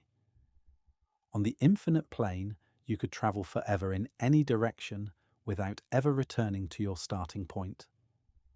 On the torus, however, travel far enough in certain directions, and you would eventually find yourself back where you began, having completed a circuit around one of the torus's fundamental loops. The local flat geometry is identical in both cases, but the global topology, the way the surface connects to itself, creates entirely different possibilities for long-distance travel and the overall structure of space.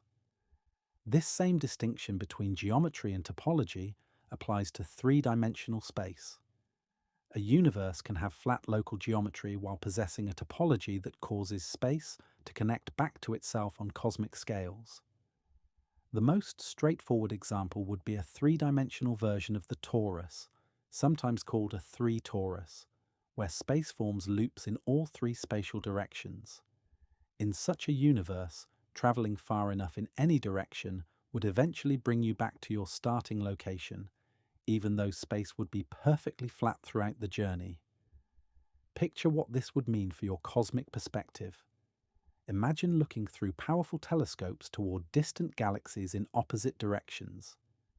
In a three-torus universe, if you could peer far enough into space, you might eventually see the same galaxies in both directions, viewed from opposite sides.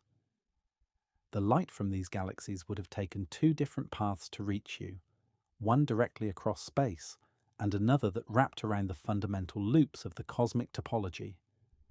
The galaxy would appear twice in your observations, possibly at different stages of its evolution if the light had taken different amounts of time to complete the two journeys. This wraparound property creates the possibility of detecting cosmic topology through careful observation. If space loops back on itself, then patterns in the cosmic microwave background radiation might repeat across the sky, creating matching circles or other geometric signatures that reveal the underlying topological structure. Astronomers have searched for such patterns, looking for correlations in temperature fluctuations that might indicate light has traveled multiple paths around a universe with finite topology. The search for topological signatures represents one of the most subtle and sophisticated observational programs in modern cosmology. Researchers examine the cosmic microwave background for signs of repeated patterns, correlations between widely separated regions that might indicate the same physical structures observed from different perspectives. They look for matched circles in the temperature maps, circular patterns that would appear if the observable universe were large enough to see the same physical region along multiple paths that wrap around the cosmic topology. So far, these searches have found no definitive evidence for cosmic topology. The patterns observed in the cosmic microwave background appear to be consistent with infinite flat space, showing no clear signatures of wraparound effects or repeated structures. However, this absence of evidence does not conclusively rule out topological connectedness. The universe might have a finite topology on scales larger than the current observable horizon, meaning the fundamental loops of space might be so large that light has not yet had time to complete circuits around them since the universe began. The possibility of cosmic topology also raises profound questions about the nature of cosmic uniqueness. In an infinite universe, every possible arrangement of matter and energy occurs infinitely many times, leading to the startling conclusion that exact duplicates of you, of Earth, of the entire observable universe exist at sufficiently large distances. But in a universe with finite topology, the total amount of space and matter would be limited, even though that space could still be vast beyond ordinary comprehension. A finite topological universe would represent a cosmos that contains everything that exists within a bounded total volume, yet without any boundaries or edges where space terminates. You could travel forever through such a universe, always finding new regions to explore, but you would be moving through a finite amount of space that connects to itself through the underlying topological structure. This creates a cosmos that is both finite and boundaryless, both complete and endless for exploration. The topological question remains one of the deepest unsolved problems in cosmology. Current observations favour either infinite flat space or flat space with topology on scales larger than we can currently probe.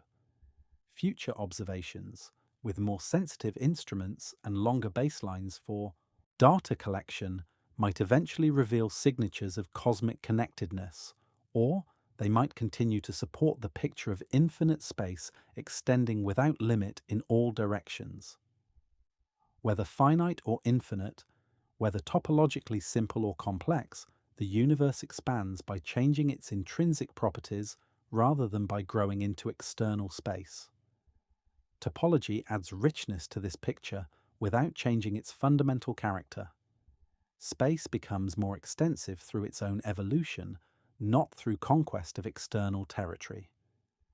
The story of cosmic expansion contains a remarkable chapter that takes place in the earliest moments of the universe, long before galaxies formed, before stars ignited, before any of the familiar structures of the cosmos came into existence.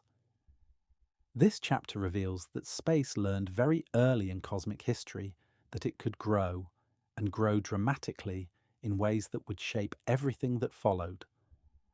The phenomenon is called cosmic inflation, and it represents a period when space expanded so rapidly and so extensively that it transformed the entire character of the young universe in a tiny fraction of a second. Inflation occurred during the first moments after the universe began, when space was filled with exotic forms of energy that created conditions unlike anything that exists today. During this brief but crucial epoch, space expanded exponentially, doubling in size repeatedly over intervals so short that the entire inflationary period lasted less than 1 billionth of a billionth of a billionth of a second. Yet in that almost incomprehensibly brief time, regions of space that began smaller than subatomic particles grew to sizes larger than basketballs, and the total volume of space increased by factors so enormous that they strained the capacity of mathematical notation to express.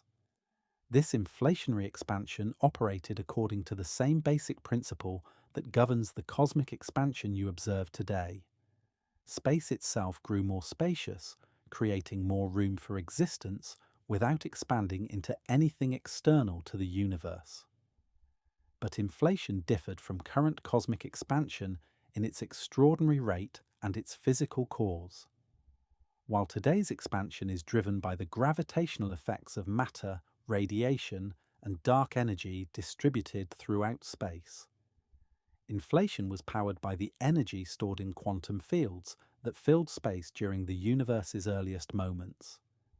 These quantum fields possessed a remarkable property. Their energy density remained approximately constant even as space expanded. In ordinary circumstances, when space grows larger, matter and radiation become more dilute, their energy spread over greater volumes and their density decreasing accordingly. But the quantum fields driving inflation behaved differently. As space expanded, these fields maintained nearly constant energy density, effectively creating new energy as new space came into existence. This meant that expansion accelerated rather than slowed down, with each moment of growth creating the conditions for even more rapid growth in the next moment. The physical mechanism behind inflation emerged from the theoretical framework of quantum field theory applied to the extreme conditions of the early universe.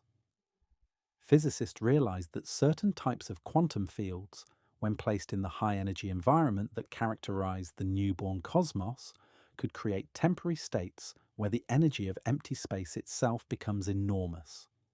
This energy would cause space to expand exponentially, stretching and cooling until the inflationary quantum fields eventually decayed into the ordinary matter and radiation that filled the universe after inflation ended. But inflation was not proposed simply as an exotic theoretical possibility. It was introduced to solve specific observational puzzles that had troubled cosmologists for decades. The first puzzle concerned the remarkable uniformity of the cosmic microwave background radiation. This ancient light, emitted when the universe was only a few 100,000 years old, shows temperature variations of less than 1 part in 100,000 across the entire sky. Such uniformity seemed impossible to explain without inflation, because regions of the early universe that are now separated by vast distances had never been in causal contact with each other if expansion had always proceeded at its current rate.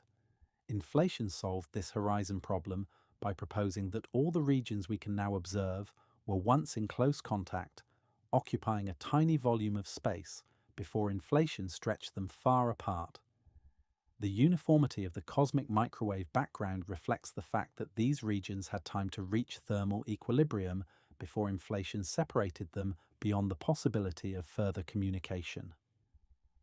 The smoothness you observe in the ancient light is thus a relic of pre-inflationary conditions, preserved and magnified by the exponential growth of space during the inflationary epoch.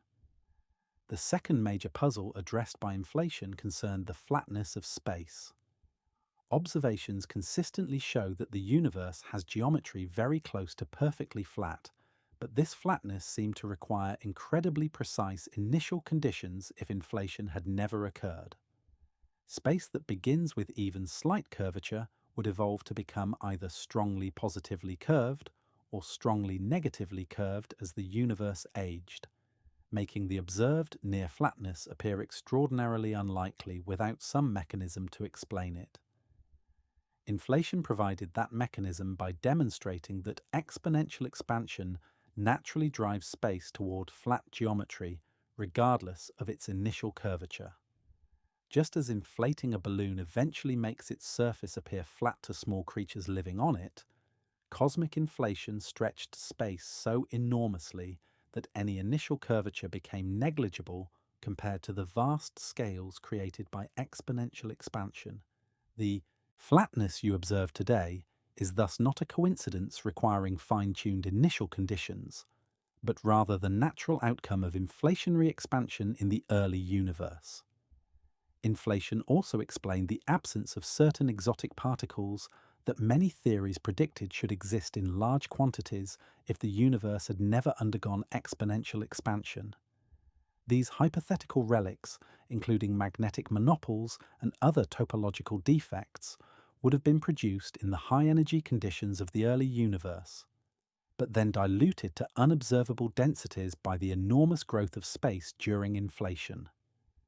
The fact that such particles have never been detected supports the idea that inflation occurred and reduced their density far below observable levels. Perhaps most profoundly, inflation reinforced the fundamental insight that cosmic expansion represents a transformation of space rather than motion through space.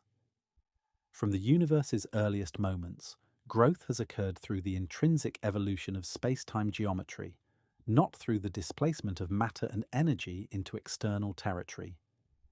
Inflation demonstrates that this process can operate at rates far exceeding anything observed in the current epoch, revealing space as a dynamic medium capable of dramatic transformation according to the physical conditions that prevail within it.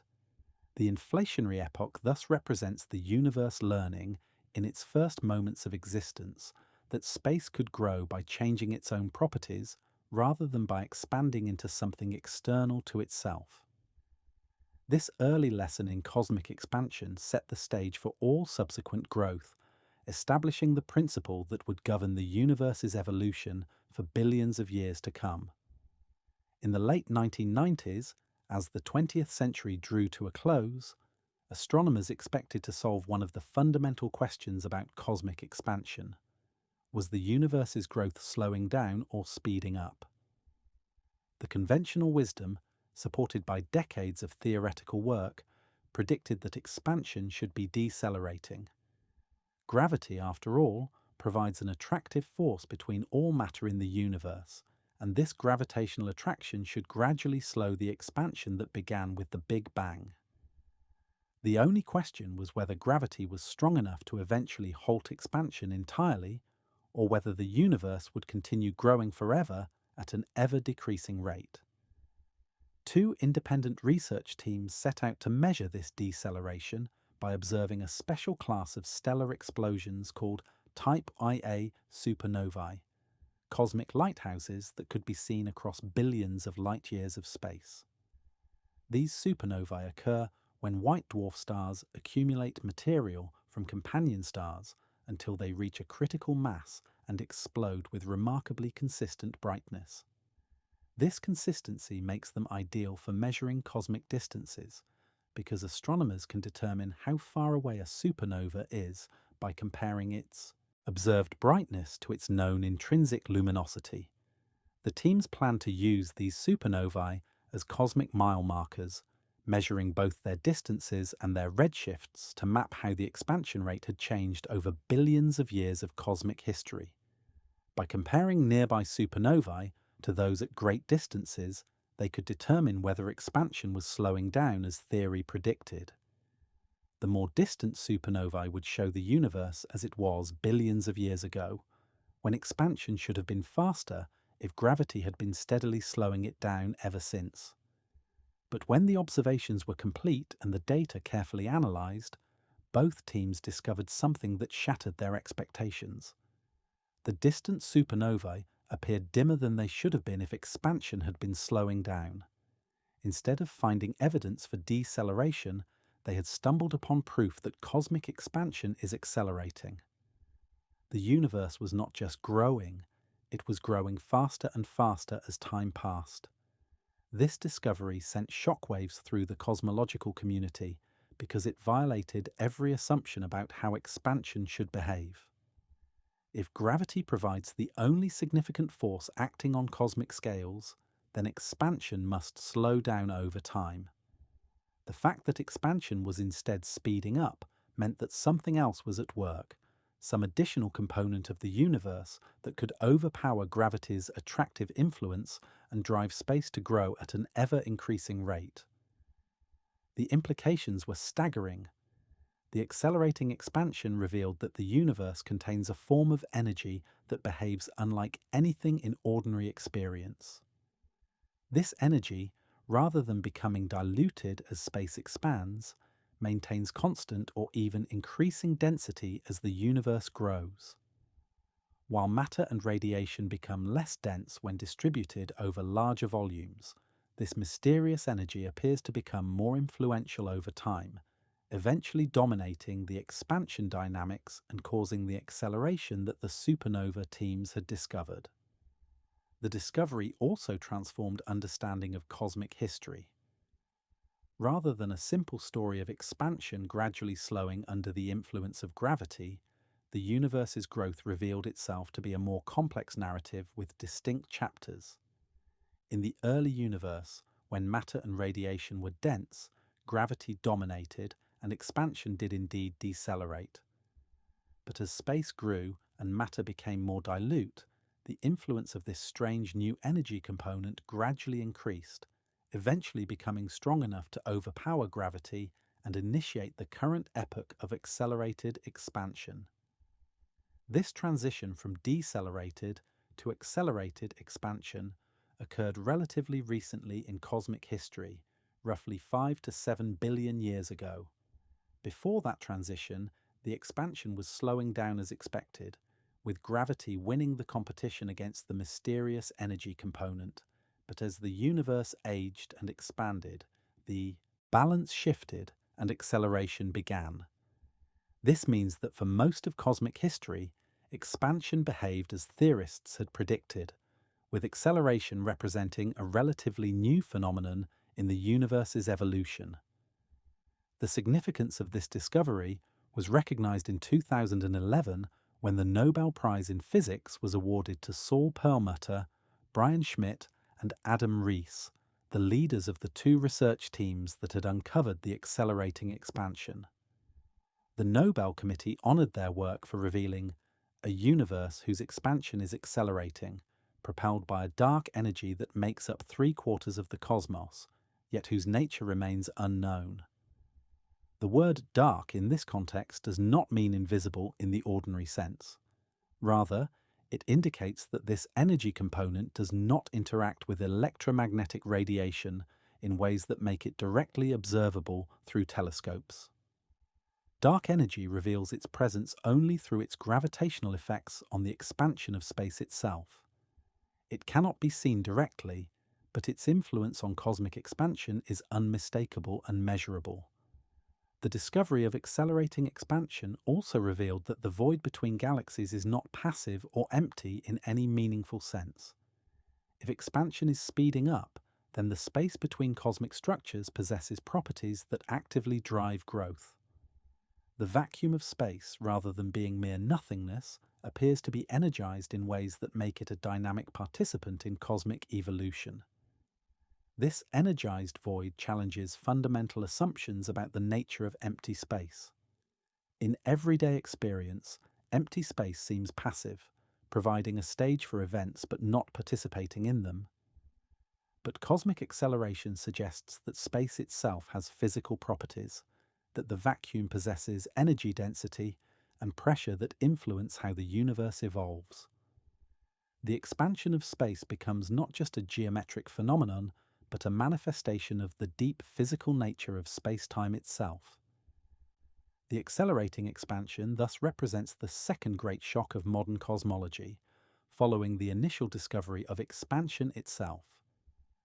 Just as the first shock revealed that space could grow, the second shock showed that this growth could speed up, driven by properties of space that remain mysterious but are undeniably real in their effects on cosmic evolution. The discovery of accelerating expansion immediately confronted cosmologists with a profound mystery that continues to challenge our understanding of the universe today. Something was driving space to grow faster and faster, overpowering gravity's attractive influence and reshaping cosmic evolution in ways that no existing theory had predicted. But what was this something? What physical mechanism could cause empty space to accelerate its own expansion? The honest answer, both humbling and intriguing, is that we do not yet know. The term dark energy represents not an explanation, but rather a name we give to our ignorance, a placeholder for whatever is causing the most significant phenomenon in the modern universe. Dark energy is dark not because it blocks light or hides behind cosmic dust, but because it remains invisible to all forms of direct observation.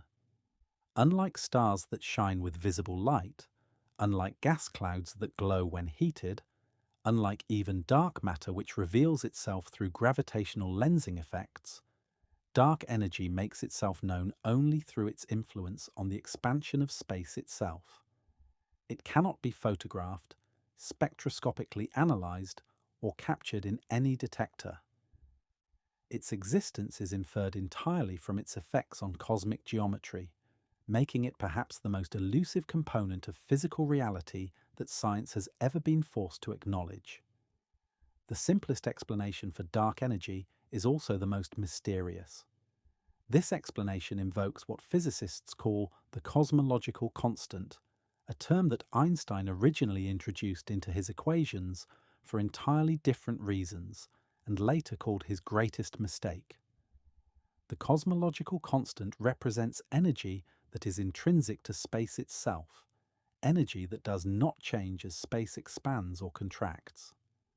Unlike matter, which becomes less dense when spread over larger volumes, or radiation, which also dilutes as space grows, the energy of the cosmological constant maintains exactly the same density regardless of how much the universe expands. This constant energy density creates exactly the kind of behavior needed to explain accelerating expansion. As the universe grows and matter becomes more dilute, the influence of the cosmological constant gradually becomes more important relative to everything else. Eventually, this constant energy density dominates cosmic evolution and drives acceleration. The mathematical parameter that describes this behavior is called W, and for the cosmological constant, W equals -1, indicating that the energy creates negative pressure that drives space apart rather than pulling it together. Current observations from multiple independent sources, including the cosmic microwave background, supernovae distances, and the large-scale distribution of galaxies, all consistently support a value of WW very close to -1. This agreement across different observational techniques provides strong evidence that dark energy behaves like a cosmological constant, at least to the precision of current measurements. Yet this observational success only deepens the theoretical mystery, because no one understands why space should possess intrinsic energy density, or why that density should have the specific value required to produce the observed acceleration. But the cosmological constant represents only the simplest of several possible explanations for dark energy. Alternative theories propose that the acceleration might be driven by evolving quantum fields that change their properties as the universe ages, by modifications to Einstein's theory of gravity that alter how space-time responds to matter and energy, or by unknown components of reality that operate according to physical principles not yet discovered. Each of these alternatives represents a different way of admitting that our current understanding of fundamental physics remains incomplete. Some theories suggest that dark energy might not be constant at all, but rather a dynamic field that evolves over cosmic time. These evolving dark energy models propose that the acceleration might strengthen or weaken as the universe continues to age, leading to different predictions for the ultimate fate of cosmic expansion. Other approaches question whether the acceleration is caused by energy at all, suggesting instead that Einstein's equations might need modification on the largest scales, with gravity itself behaving differently than we expect in the vast spaces between galaxy clusters. Perhaps the most profound aspect of the dark energy mystery is what it reveals about the nature of empty space. In everyday experience, a vacuum seems to be simply nothing, the absence of matter and energy, a passive stage on which physical events unfold. But dark energy suggests that space itself is an active participant in cosmic evolution, possessing properties and energy density that influence the behavior of everything it contains. The vacuum, rather than being empty nothingness, emerges as a physical arena with its own characteristics and dynamics. This transformation in how we think about empty space represents one of the deepest philosophical shifts in modern physics. Space becomes not just the container for physical processes, but a physical medium in its own right, with properties that can change, energy that can influence cosmic evolution, and behavior that follows mathematical laws. The expansion of space is thus not just a geometric phenomenon, but a manifestation of the physical nature of space-time itself. The mystery of dark energy also raises fundamental questions about the relationship between what we observe and what we understand.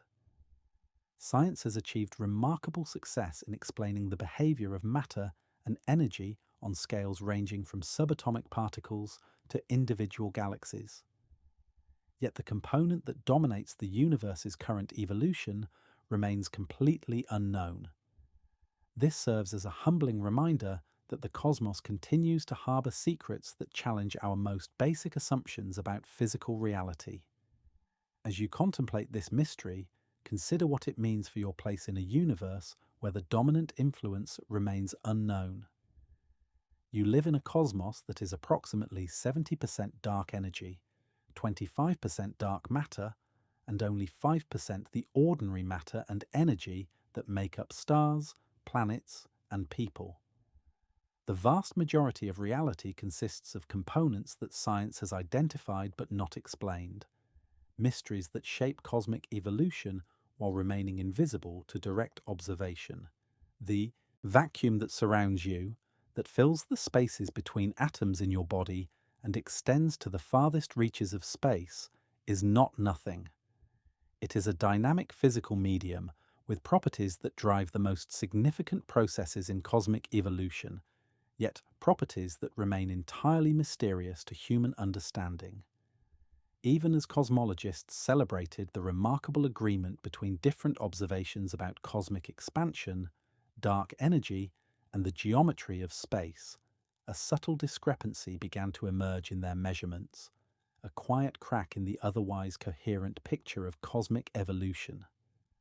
This discrepancy, known as the Hubble tension, represents one of the most intriguing puzzles in modern cosmology, a disagreement between different methods of measuring the current expansion rate that has grown more pronounced rather than resolved as observational techniques have improved. The Hubble tension arises from the fact that two fundamentally different approaches to measuring the expansion rate yield results that disagree by more than can be explained by observational uncertainties. The disagreement is not dramatic in absolute terms, involving differences of only a few percent in the measured value of the Hubble constant, but in the precise world of modern cosmology, where measurements routinely achieve uncertainties of just a few percent, this level of disagreement represents a significant puzzle that demands explanation. The first approach, known as the distance ladder method, builds cosmic distance measurements step by step, starting with nearby objects whose distances can be determined through direct geometric techniques and extending outward to increasingly distant galaxies. This method relies on Cepheid variable stars, whose brightness variations follow precise relationships that allow astronomers to determine their intrinsic luminosity and therefore their distance. By measuring Cepheids in nearby galaxies and then using those galaxies to calibrate type Ia supernovae, astronomers can extend distance measurements far enough into space to measure the expansion rate directly through the relationship between distance and recession velocity. The second approach takes an entirely different philosophical stance, inferring the current expansion rate from observations of the early universe combined with theoretical models of cosmic evolution. This method analyzes the detailed patterns in the cosmic microwave background radiation, the ancient light from when the universe was only 380,000 years old. By comparing these observations to predictions from the standard model of cosmology, astronomers can determine the expansion rate that would be required to produce the observed patterns, then calculate how that rate should have evolved to reach its present value. For many years, these two approaches yielded results that agreed within their respective uncertainties, providing confidence that both methods were measuring the same physical quantity. But as observational techniques improved and uncertainties decreased, a persistent disagreement began to emerge. The distance ladder method consistently yielded higher values for the current expansion rate than the early universe method, with the difference gradually growing beyond what could be explained by measurement errors. This disagreement became even more pronounced with the deployment of the Hubble Space Telescope's advanced instruments, which allowed unprecedented precision in measuring Cepheid variable stars in distant galaxies. The improved measurements, led by teams including Nobel laureate Adam Rees, consistently supported the higher expansion rate values derived from the distance ladder approach, strengthening the case that the disagreement was real rather than a consequence of systematic errors in one method or the other. The launch of the James Webb Space Telescope brought hopes that its superior observational capabilities might resolve the tension by providing even more precise measurements of cosmic distances.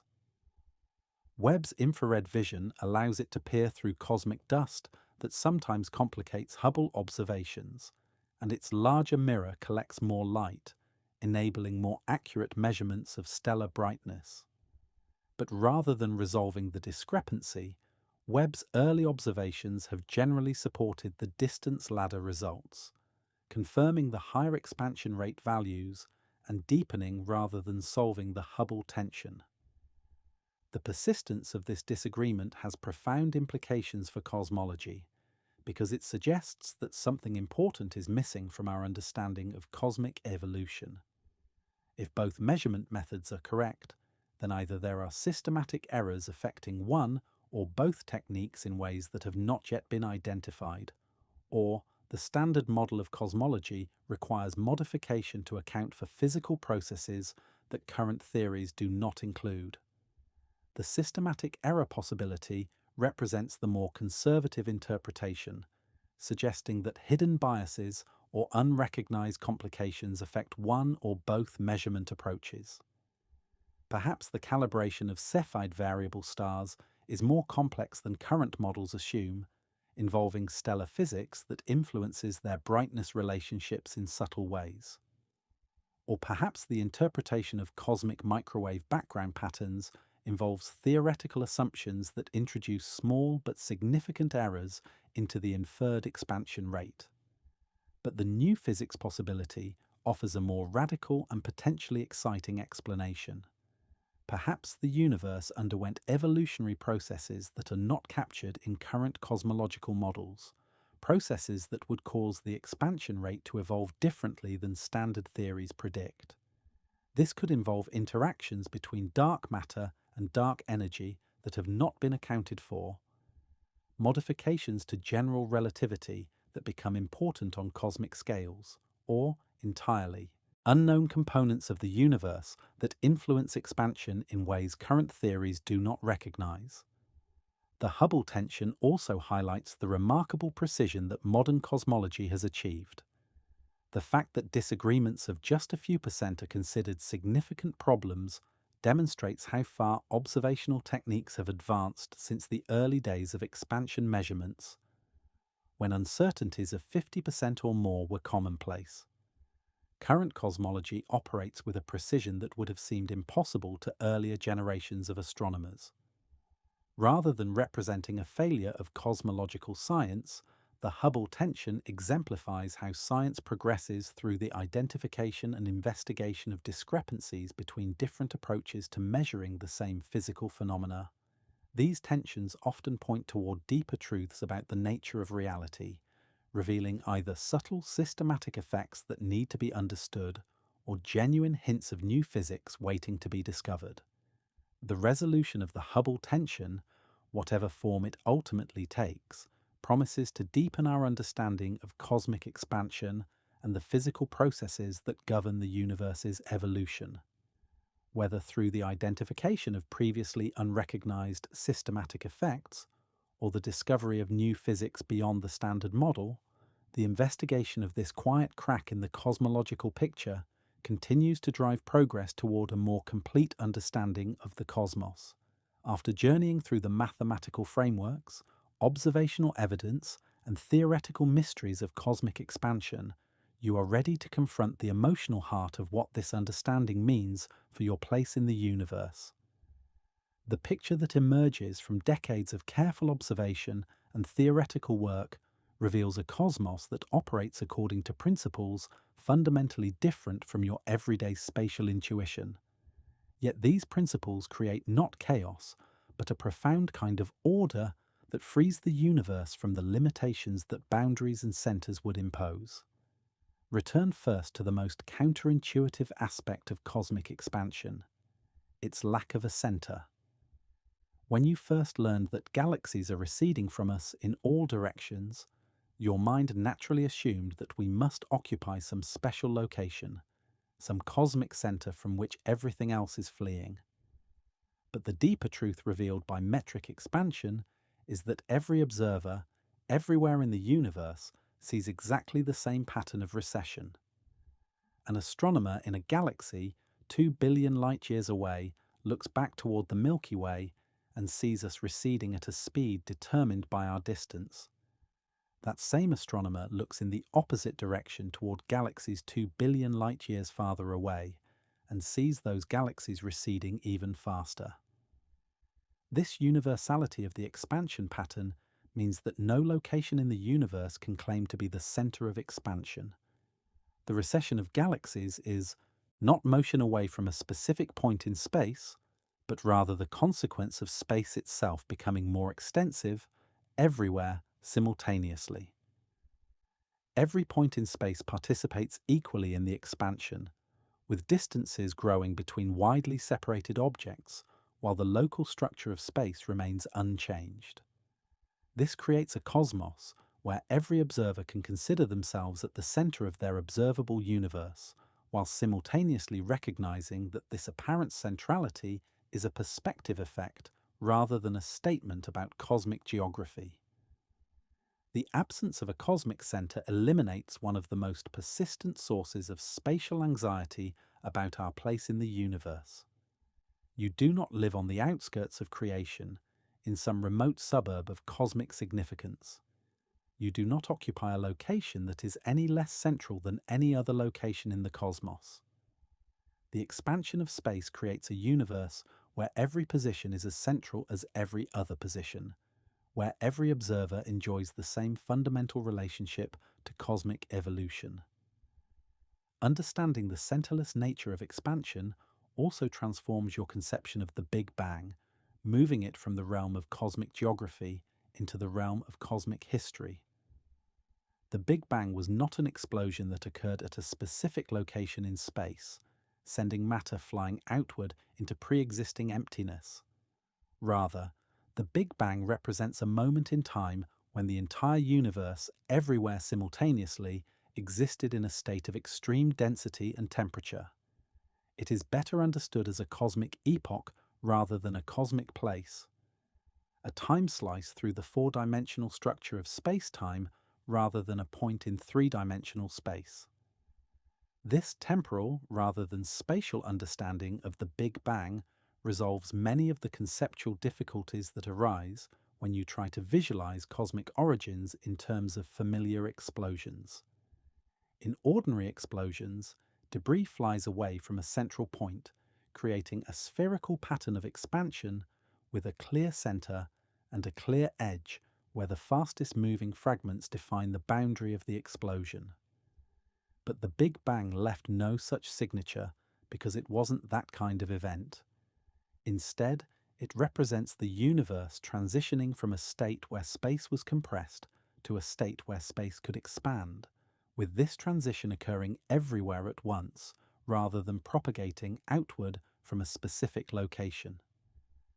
The evidence for this everywhere at once character of the Big Bang appears in the cosmic microwave background radiation, the afterglow of the universe's hot, dense youth. This radiation reaches us from every direction in space with nearly identical properties, indicating that the hot, dense conditions existed throughout the volume that we can now observe. The uniformity of this ancient light reveals that the Big Bang state filled all of space rather than occurring at a particular place within space. The combination of centerless expansion and the temporal nature of the Big Bang creates a universe with remarkable structural properties. Space has large-scale homogeneity and isotropy, meaning that it looks statistically the same everywhere and in every direction when averaged over sufficiently large scales. Yet this homogeneous cosmos contains rich structure on smaller scales. Galaxies, stars, planets, and all the complex arrangements of matter and energy that make interesting phenomena possible.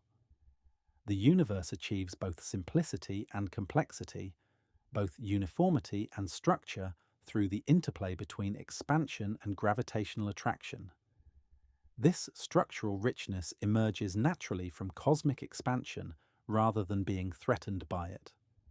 As space expands and the average density of matter decreases, gravity pulls material together into increasingly concentrated clumps.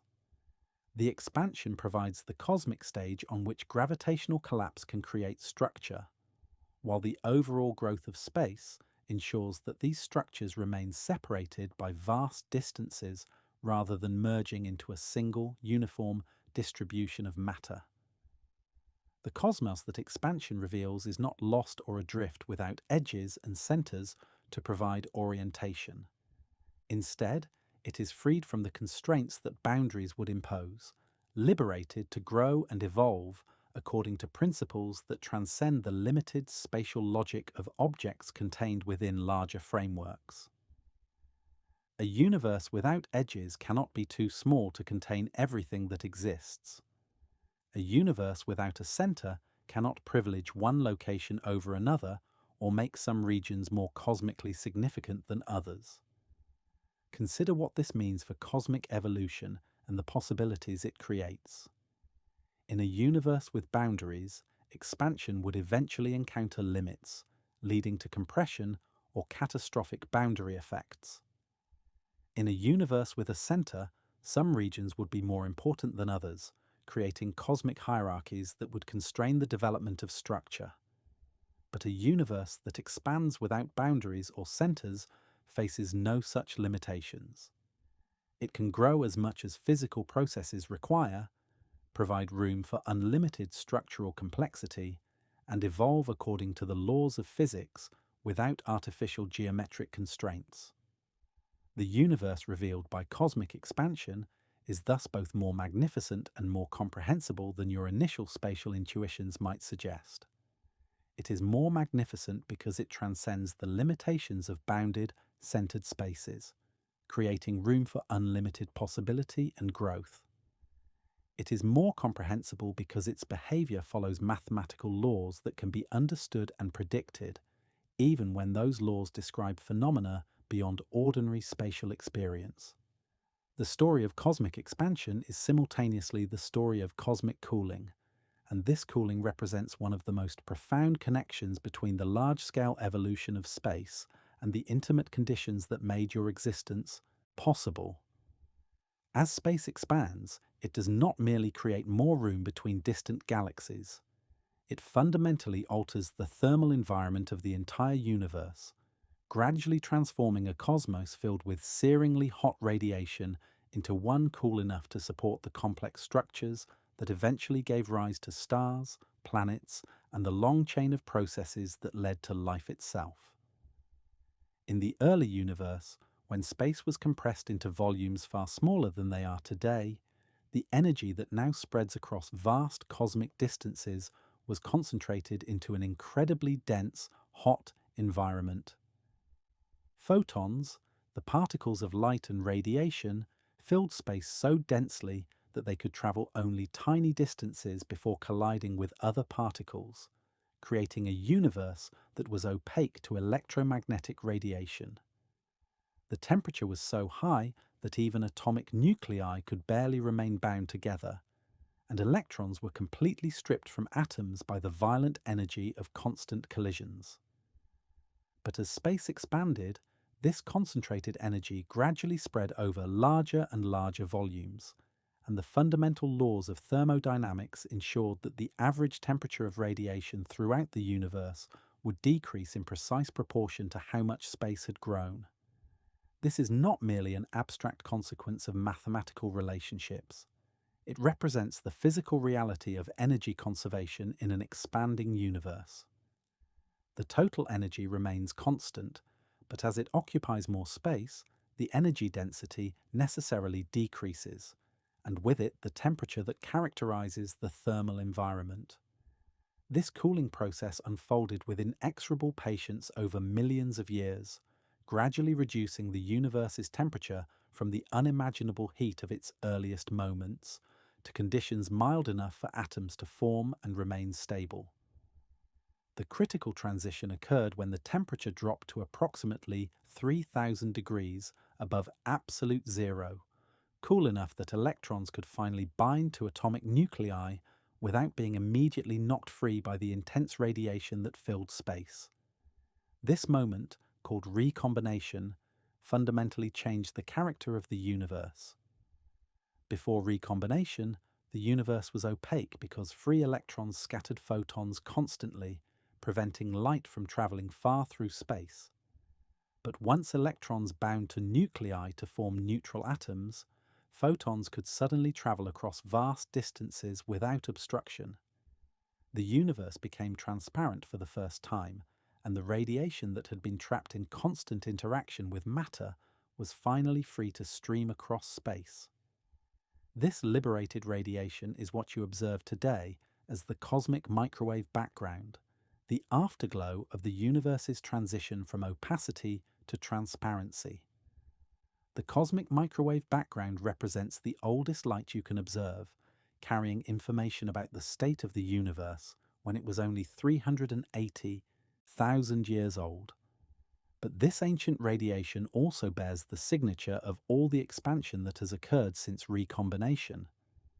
The photons that began their journey with wavelengths corresponding to visible light have been stretched by billions of years of cosmic expansion, their wavelengths increased from the optical range to the microwave range. The redshift of this background radiation directly measures how much the universe has expanded since the moment it became transparent.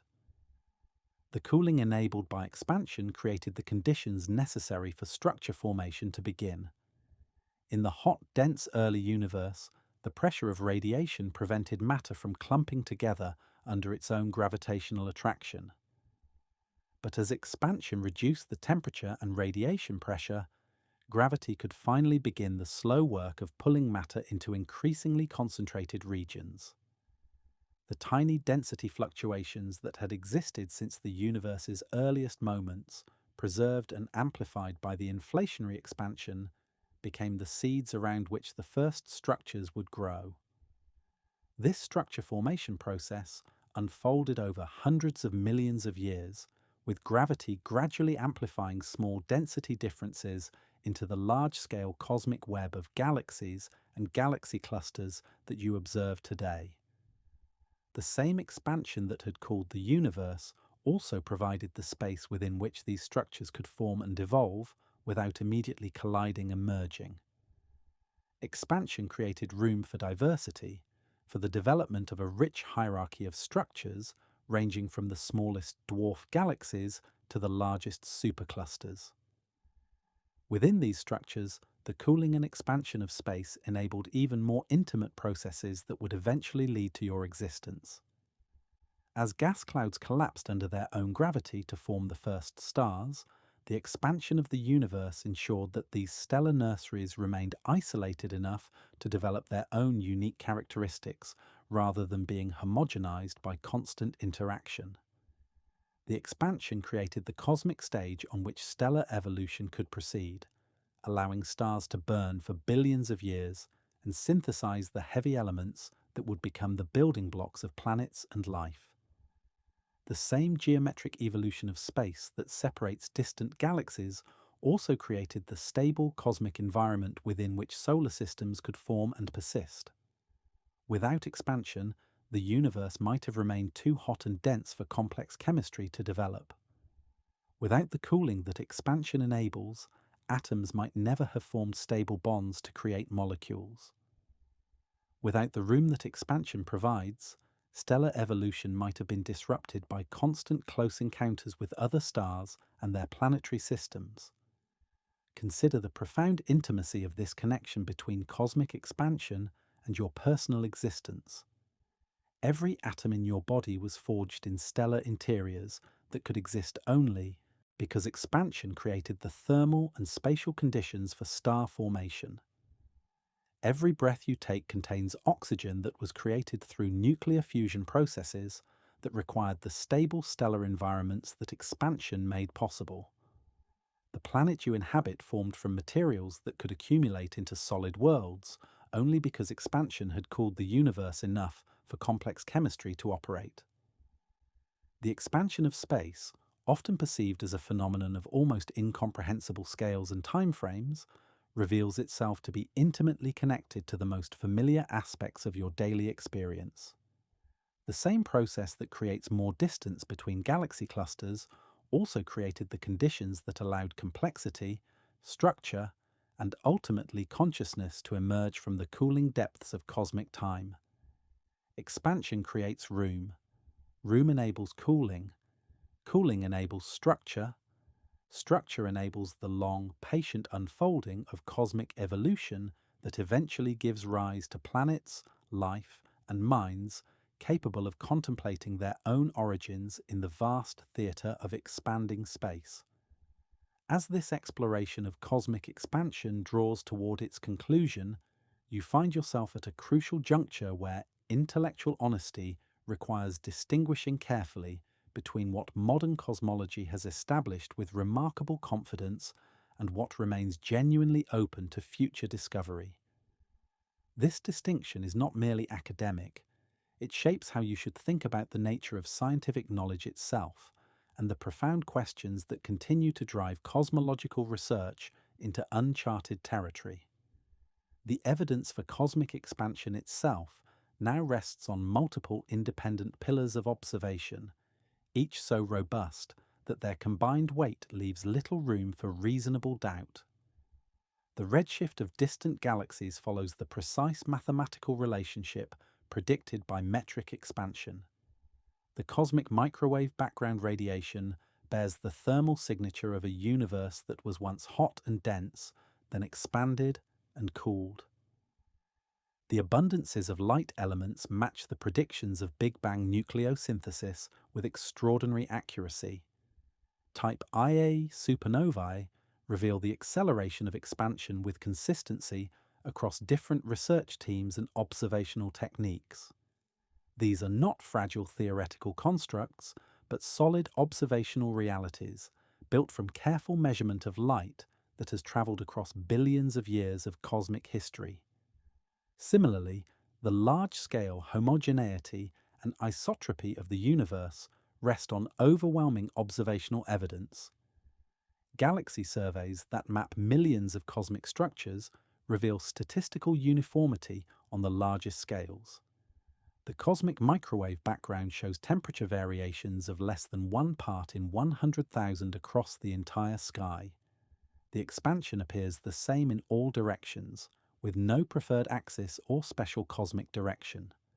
These observations establish that the universe has the structural properties assumed by the mathematical frameworks that describe cosmic evolution. Even the mysterious phenomenon of dark energy, despite its unknown nature, represents a strongly supported observational reality. Multiple independent techniques for measuring cosmic distances and expansion rates all point toward acceleration. The evidence comes not from a single type of observation, but from a convergence of different approaches. Supernovae, cosmic microwave background analysis, baryon acoustic oscillations, and gravitational lensing studies. While the physical mechanism driving acceleration remains unknown, the acceleration itself has moved from speculation to established fact. But beyond these well-established foundations, cosmology opens into realms of genuine uncertainty that highlight both the power and the limitations of scientific inference. The global topology of space remains an open question, with current observations unable to determine whether the universe is finite or infinite, whether space loops back on itself, or extends without limit. The nature of dark energy represents one of the deepest unsolved problems in physics, with theoretical possibilities ranging from cosmological constants to evolving quantum fields to modifications of gravity itself. The meaning of cosmic boundaries, or their absence, touches questions that may transcend the scope of empirical science. When you ask what lies beyond the observable universe, you enter territory where observation cannot provide direct answers. The regions beyond your cosmic horizons may contain more of the same homogeneous, isotropic space that characterizes the observable cosmos, or they may harbor entirely different physical conditions. Current observations provide no way to distinguish between these possibilities. Even the deepest meaning of the expansion itself, the question of what it means for space to grow without growing into anything external, remains philosophically challenging despite its mathematical precision. You can describe cosmic expansion with extraordinary accuracy using the language of differential geometry and general relativity, but translating this mathematical description into intuitive understanding requires grappling with concepts that push against the boundaries of everyday spatial reasoning. This combination of remarkable certainty about some aspects of cosmic evolution and profound uncertainty about others reflects the unique character of cosmology as a scientific discipline. Unlike laboratory sciences where controlled experiments can test theoretical predictions directly, cosmology builds understanding from light, geometry, and inference. You cannot manipulate the universe to test hypotheses about its behavior. Instead, you must read the messages that light carries across cosmic distances and use mathematical frameworks to interpret what those messages reveal about physical processes occurring on scales of space and time that dwarf ordinary experience. Yet this observational approach has proven astonishingly powerful, revealing aspects of cosmic structure and evolution that would have seemed like science fiction to previous generations. The precision with which modern cosmology can describe the universe's thermal history, structural development, and geometric properties demonstrates that inference from light can achieve remarkable reliability when applied with sufficient care and mathematical sophistication. The provisional nature of knowledge at cosmology's frontiers should not diminish appreciation for what has been achieved. The fact that dark energy remains mysterious does not invalidate the precise measurements of cosmic acceleration. The uncertainty about global topology does not undermine the strong evidence for local flatness. The philosophical challenges of understanding expansion into nothing do not negate the mathematical frameworks that describe how expansion actually proceeds. Rather than representing weaknesses in cosmological understanding, these areas of uncertainty highlight where the most exciting discoveries may await. The history of cosmology shows that its greatest breakthroughs often emerge from careful investigation of observational puzzles and theoretical mysteries. The discovery of cosmic expansion itself arose from attempts to understand galactic redshifts. The recognition of cosmic acceleration came from efforts to measure expansion's deceleration. Future progress may similarly emerge from sustained attention to current puzzles like dark energy, cosmic topology, and the Hubble tension. As you prepare for the final contemplation of this exploration, consider how the boundaries between known and unknown in cosmology reflect the broader relationship between human understanding and cosmic reality. The void that expansion reveals, the apparent nothingness into which the universe does not expand, represents not an emptiness to fear, but a concept that challenges and enlarges human thinking about the nature of existence itself. You have travelled far from the initial discomfort of that simple question: what is the universe expanding into? Through observations of distant galaxies and the mathematics of curved space-time, through the discovery of acceleration and the mystery of dark energy, through horizons and topology and the deep connections between cosmic expansion and the conditions that made your existence possible, you have arrived at an understanding that transcends the spatial intuitions with which you began this journey. Now, in the quiet of this final contemplation, you can return to that original question and hear its answer not as a frustrating violation of common sense, but as a profound insight into the nature of reality itself. The universe is not expanding into an external darkness, not claiming territory from some surrounding emptiness, not pushing against boundaries that separate inside from outside. The universe expands into new, relational distance, into fresh geometry, into more spacious arrangements of the same fundamental reality that has always existed. When space grows, it does not grow into something else. It grows into more of itself, creating additional room for the relationships between events, particles, and structures that define physical existence. Think of expansion not as motion into a container, but as the continuous creation of more opportunity for existence itself. Every moment of cosmic time brings into being new spatial relationships, new geometric possibilities, new room for matter and energy to arrange themselves in patterns of ever-increasing complexity. The universe grows not by conquering external territory, but by generating more internal capacity for the ongoing process of cosmic evolution. This understanding transforms the apparent emptiness of the void from something to fear into something to contemplate with wonder. The space between galaxies is not a vacant wasteland marking the absence of interesting phenomena, but rather the dynamic medium that enables interesting phenomena to develop and persist. The expansion of this space represents not the universe fleeing into nothingness, but the cosmos continuously creating more room for the intricate dance of gravity and motion, structure and evolution that gives rise to stars, planets, and the long chain of processes that eventually produces minds capable of contemplating their own cosmic origins. Your life unfolds within this expanding geometry, embedded in space that grows more extensive with each passing moment, yet remains fundamentally unchanged in its local properties. The room in which you now rest, the building that contains it, the planet that supports it, the solar system and galaxy within which it orbits, all maintain their familiar structures and relationships despite existing within a universe that expands without boundary or external destination.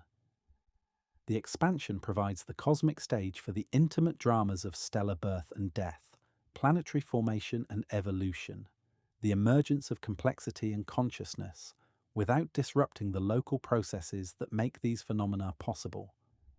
Consider what it means to live within a universe that grows by becoming more spacious rather than by claiming new territory. Your existence is not threatened by expansion, because expansion operates through the creation of additional room rather than the displacement of existing contents. The cosmos does not grow at your expense. It grows in such a way as to preserve and even enhance the conditions that make your presence possible. The same process that separates distant galaxies also created the stable thermal environment within which chemistry could develop, life could emerge, and intelligence could arise to ponder the nature of cosmic expansion itself. The profound patience of cosmic expansion offers a model for contemplating your own place in the larger story of existence. The universe has been expanding for more than 13 billion years, creating the conditions for stellar nucleosynthesis, planetary formation, biological evolution, and the gradual development of complexity from the simplest initial conditions. This vast timescale dwarfs individual human lifespans, yet it also provides the temporal framework within which brief lives can achieve meaning and understanding that transcends their limited duration. Your understanding itself represents a form of expansion, a growth of awareness that operates according to principles analogous to cosmic expansion. Knowledge does not grow by displacing ignorance into some external realm, but rather by creating more internal capacity for comprehension, more sophisticated frameworks for organizing and interpreting experience. Just as the universe expands by becoming more spacious, consciousness expands by becoming more capable of embracing the complexity and beauty of existence. The mathematical description of cosmic expansion reveals a universe governed by elegant principles that operate consistently across all scales of space and time. These principles are not arbitrary rules imposed from outside physical reality, but rather expressions of the deep logical structure that underlies existence itself. When you understand these principles, you participate in the universe's ongoing process of self-comprehension, becoming part of the cosmos, coming to know itself through the development of conscious awareness. As you prepare for sleep, let the image of expanding space settle into your consciousness, not as a source of anxiety about cosmic isolation or ultimate meaninglessness, but as a vision of a universe continuously creating more room for wonder, more opportunity for beauty, more space for the ongoing miracle of existence itself.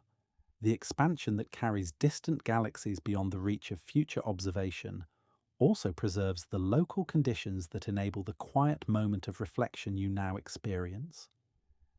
Your life is brief when measured against cosmic timescales, a fleeting arrangement of matter and energy that emerged from billions of years of expansion and cooling and will eventually return to the cosmic processes from which it arose. Yet this brevity does not diminish its significance within the larger pattern of cosmic evolution.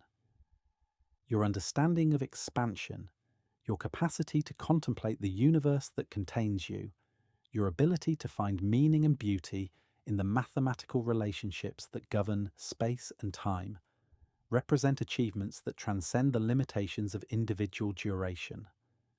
The universe grows without needing a surrounding room, and your understanding grows in the same boundaryless way, expanding into greater appreciation for the profound elegance underlying physical reality.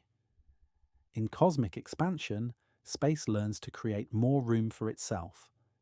In human understanding, consciousness learns to create more room for wisdom, compassion, and the quiet recognition that existence itself, in all its vast complexity and intimate immediacy, represents the most extraordinary phenomenon within the boundless, ever-growing, eternally mysterious cosmos that is your home.